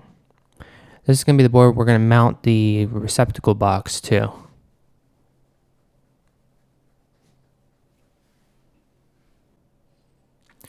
So Ben went to get a level. He's going to make sure that this is level.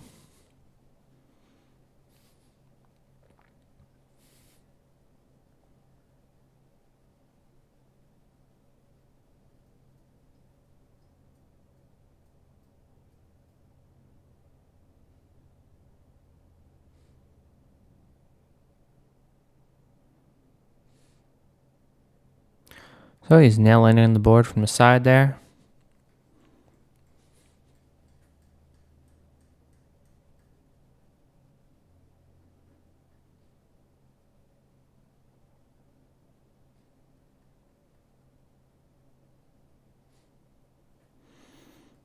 This will secure the board to the beams there.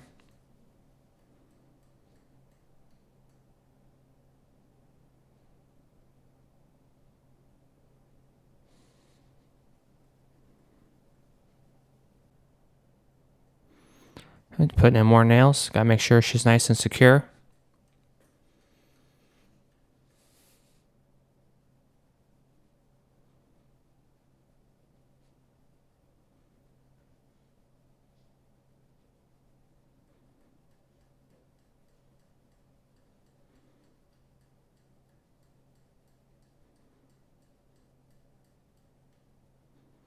There we go. I don't think that board's going to go anywhere anytime soon.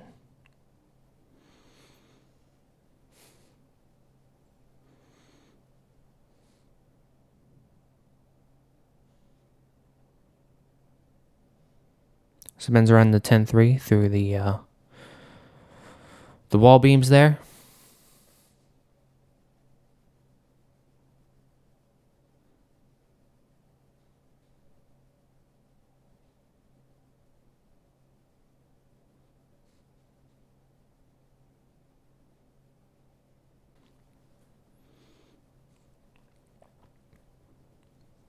Like butter.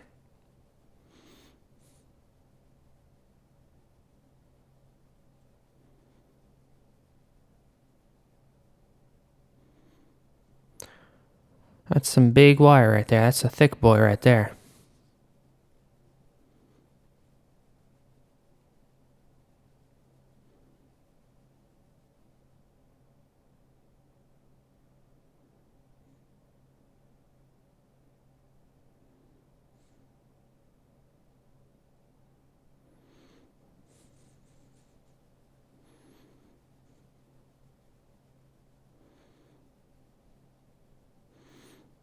Okay, so we got that ran. Now we just gotta secure the duplex receptacle box onto the board there and install the 120 volt outlets.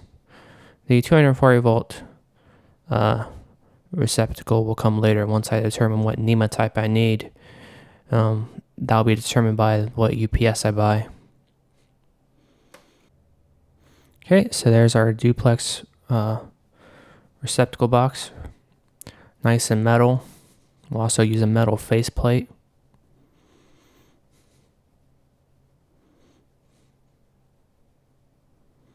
So Ben's going to screw it on. He's going to put a level on it, make sure it's level and everything.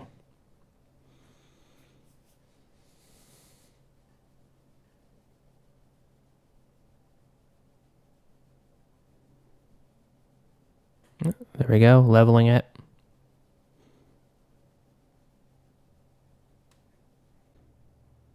Oh, there he goes. He's screwing it in there.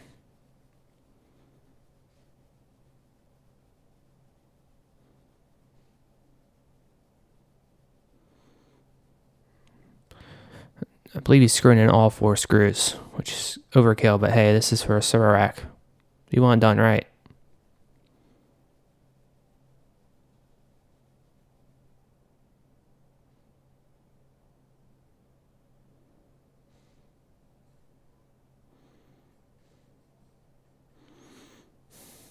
And I specifically told him, make sure you don't strip any of them screws.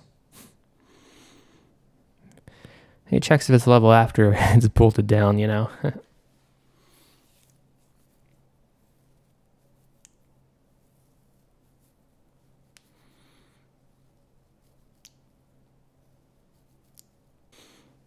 So I'll route the Romex over along that beam, staple it down, and then we'll bust out the knockout on the receptacle box there, install the knockout, run the Romex through it, and then install the receptacles.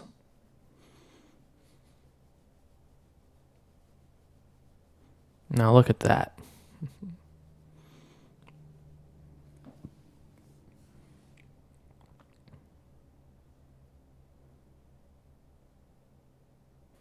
Someone's trying to straighten up the wire there. All about presentation, right?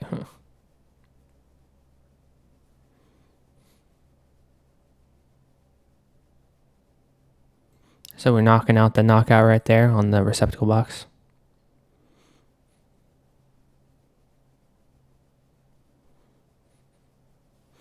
Pick your lime ends and just wiggle it back and forth. They'll pop right out. Now we install the knockout. The knockout clamp, I should say.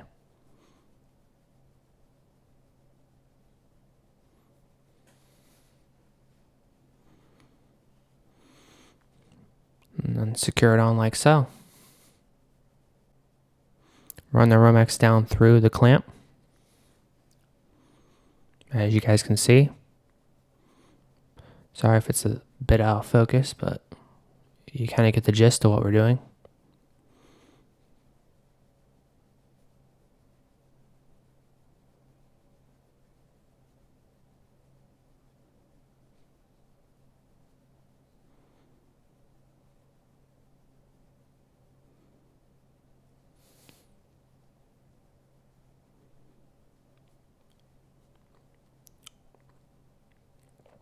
So now Ben's going to staple the Romex to the wall beam.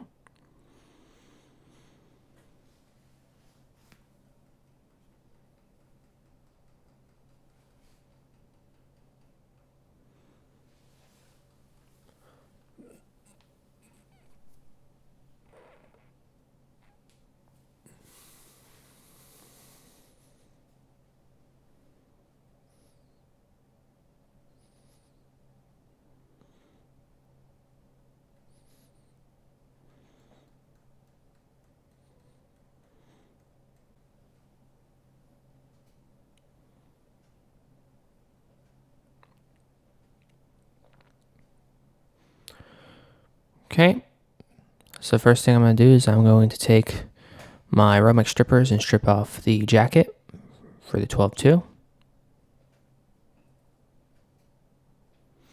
And just rip off the paper there. So I'm going to secure down the knockout clamp there for the Romex. And I do apologize, it's out of focus. I didn't lock focus when I did it. Oops. But there I go. I'm securing down the clamp.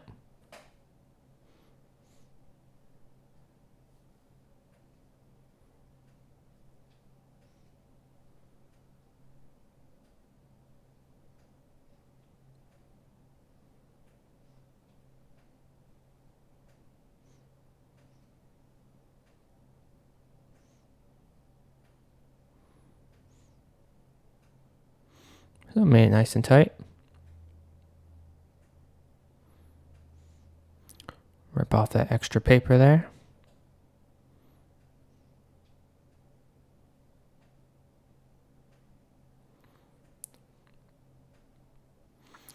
So we got our three conductors. We got our bare copper ground. We got our white neutral, and we got our black hot.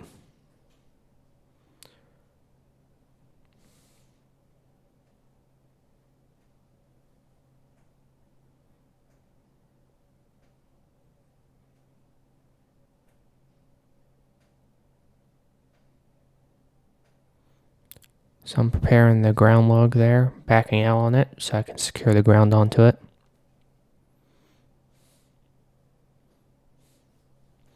This is going to be a duplex configuration.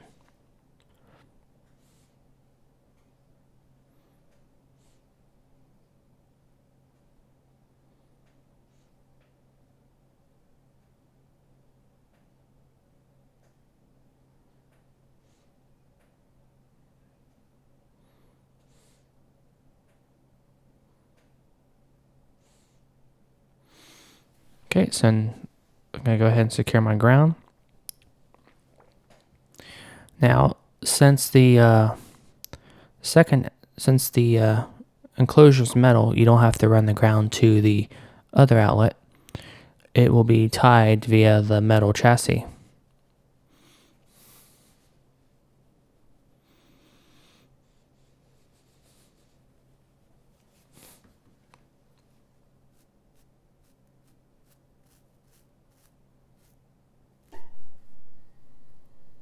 We'll go ahead and secure the ground there onto the receptacle.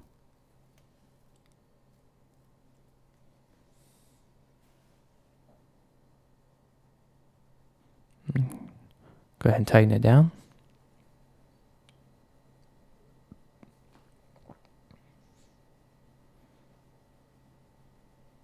Now, I wish I did know it was out of focus. When I get an external monitor for the camera, I'll be able to monitor that more and be like, oh, let's go ahead and lock focus.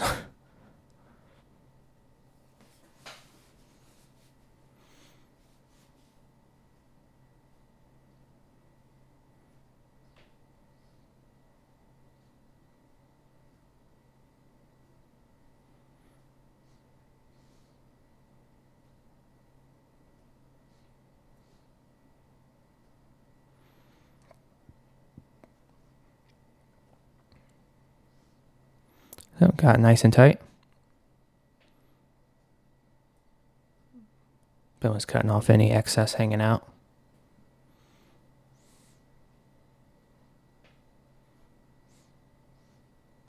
So we'll go ahead and cut off the excess on the neutral.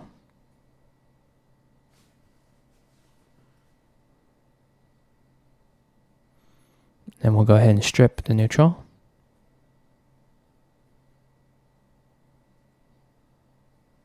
Like so.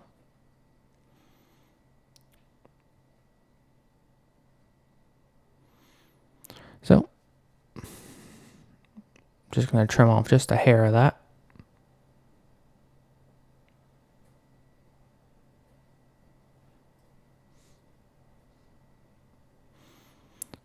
And we'll go ahead and put it into, now this is, since these are the spec grade Eaton receptacles, you know, the more commercial grade, you have back wire available. But it's not the same as like backstabbing. Back wire has a clamp that you screw down. So that's what I utilize.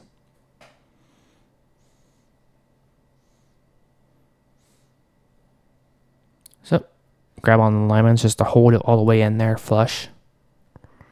And Ben's pushing up on the outlet. And then I tighten it down. Very tight.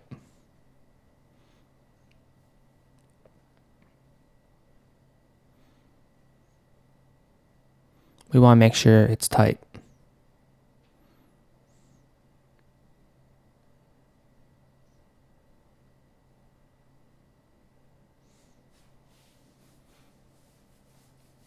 Now cut off any excess for the hot.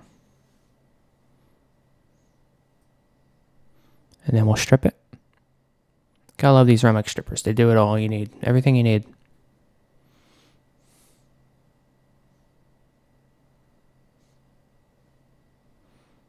You see about how much I strip off. So now we'll put it on the hot side. Remember, hot's always going to be on the gold contacts, the small terminal side.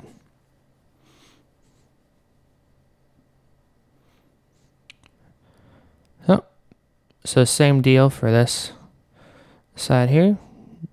Pin's holding the wire all the way on there, pushing it all the way back into the terminal while I tighten it down really tight. You don't normally need two people for this, but Ben was here helping me today, so I might as well utilize them.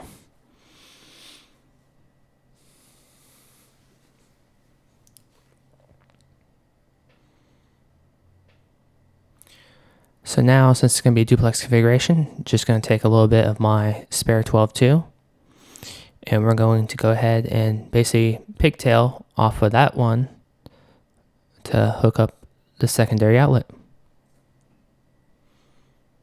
And all we're going to need is the neutral and hot, because like I said, the ground will be tied because we're using a metal chassis. If we weren't using the metal chassis, you would definitely have to also pigtail the ground over to the second outlet as well.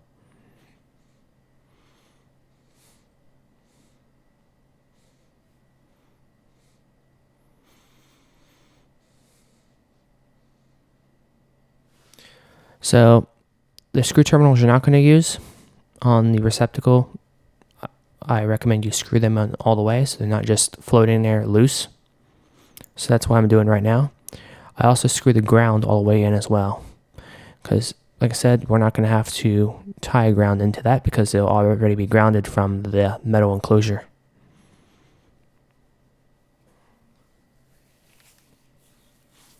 But yeah, just good practice.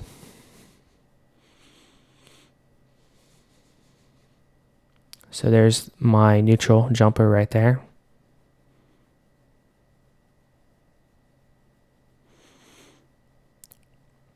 Back wire that into the other outlet there.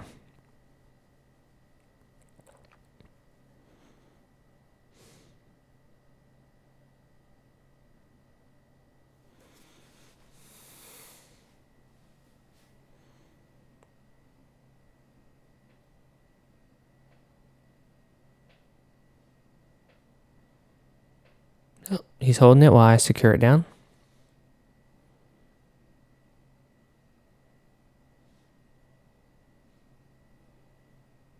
Making it nice and tight.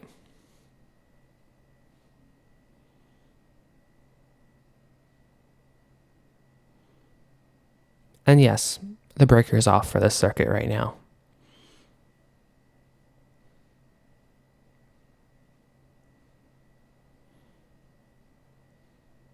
Could I work hard? Could I work hot? Probably, because I have rubber gloves on, but Ben doesn't. There's no need for the circuit to be on. So now we're doing the hot side.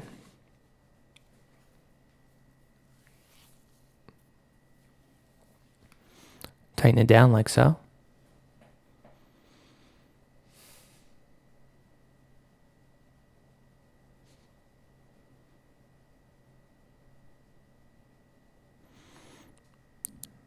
Nice and secure. We got our jumpers ready for the secondary outlet.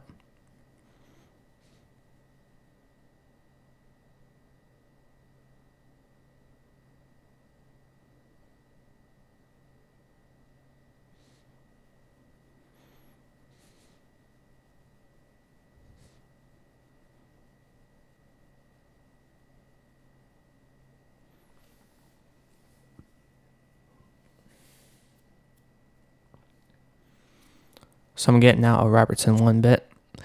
The breakers use a Robertson 2.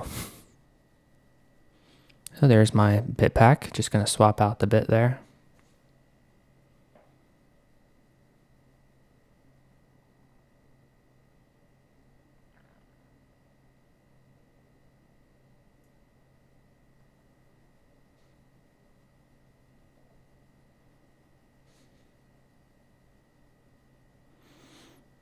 So I'm going to go ahead and screw the receptacle onto the junction box there. And Ben's just kind of like leveling the outlet out, so make sure it's nice and flush. This comes in very important when you have a duplex configuration.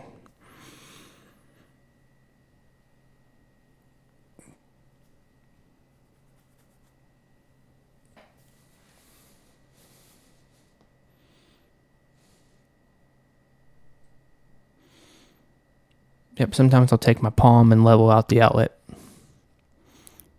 See how Ben's taking his palm and leveling the outlet out?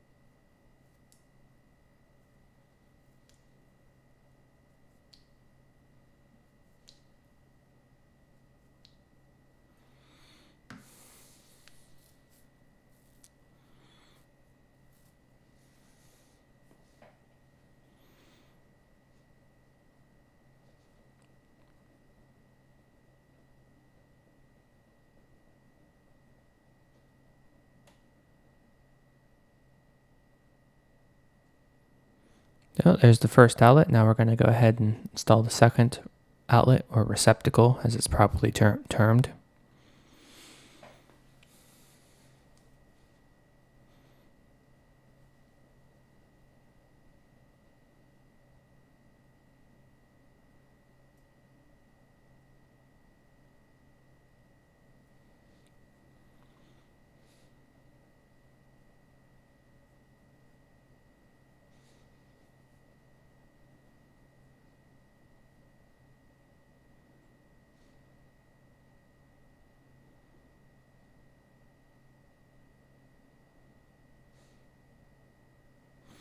So, just going to go ahead and secure the neutral.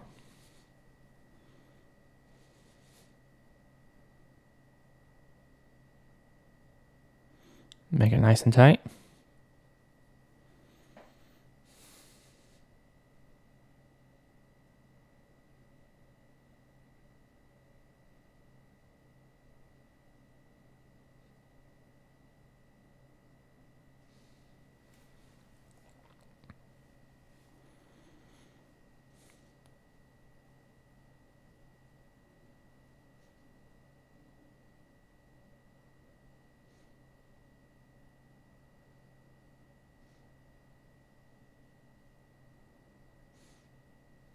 So now Ben's going to hold the hot in there while I secure it down.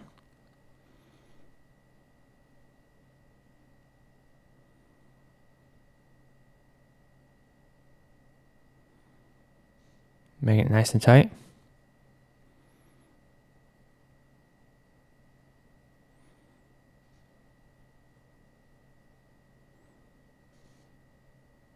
And now we'll go ahead and secure the receptacle onto the junction box.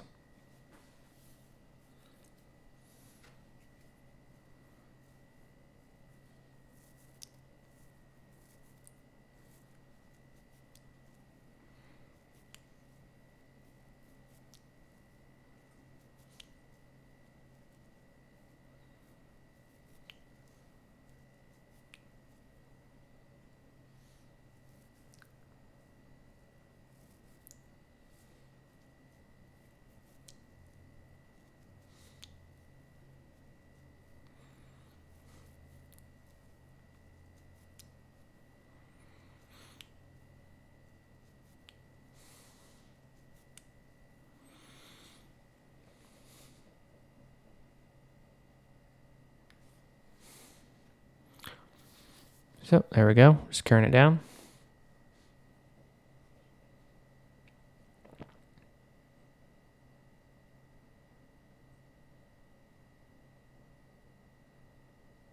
There's a duplex configuration. Just gotta line it up, straighten it up, and then put the cover on. As you can see, it can be hard to put the faceplate on if these are not lined up and level properly.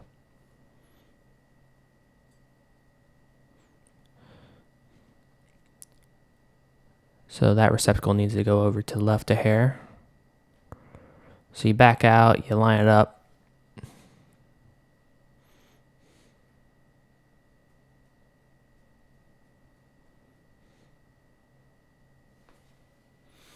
You don't want to screw it in too tight where it starts bowing.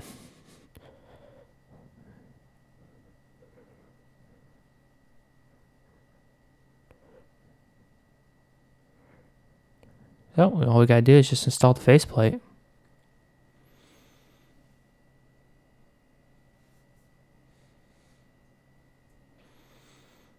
Like I said, I do apologize, it's out of focus. We probably didn't need the big work light on it either, messing up the exposure.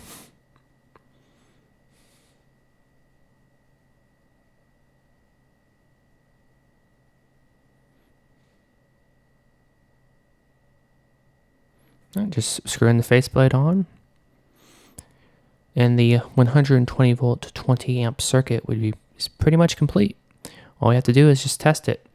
Like I said, the 240 volt circuit, we're going to save that for later once I have the UPS for 240 volts. That will determine what outlet I'm going to need to use. But the Romex has been ran and it's been installed to a breaker. We'll keep the 240 volt breaker turned off, obviously, right? Until we need it. So there we go, look at that. Okay guys, so here's what the electric run ended up looking like once it's finally done. I currently have a UPS plugged in. So I have a duplex configuration here. I have 4 20 amp rated 120 volt typical North American receptacles there. And like I said, got 20 amps available. You can see that by the yellow Romex. It's been properly installed, fully grounded and everything. We have the orange wire that hasn't been hooked up to a receptacle yet. Like I said, I'm not going to do that until I know what NEMA type receptacle I need. That's going to vary depending on what UPS I'm going to have for my 240 volt line. But yeah, these outlets work. It's on its own dedicated circuit, nothing else on it. It's a breeze. So I'm going to go ahead and plug in a tester. I have a Klein Tools RT250 outlet tester. I can turn on. Maybe. Is it dead? Oh, there it goes. So I turn it on. And if I plug it in, I don't know how well you guys can see on camera, but if you guys can see that right there, it lights up green. So we wired this outlet properly. It's fully grounded, everything. And right now it's showing 122 volts, which is fine. There's some fluctuation in the power grid, but it's fully correct. I pull it out, and it says correct. Of course, that's not going to be in focus, but there you guys go. So go ahead and turn that off. So there's that. The receptacle has been properly done for 120 volts. So I have two Romex lines, like I said, a 10-3 and a 12-2. The orange line just goes right there through the wall beams. If you guys can see that. Comes over, and we have our receptacle mounted. We also have grounding done, which I'll give you guys a close-up of that. I don't know how well you guys can see it, but do you see that ground wire down there? There you go, now you do. This fully goes over to the server cabinet and mounts to the ground lug on the server cabinet, which I will show you. So, if you guys can see that, the ground wire comes in, and it gets properly grounded into the ground lug. So this entire server chassis is grounded to our utility ground. So guys, that's going to conclude this video. Thanks for watching.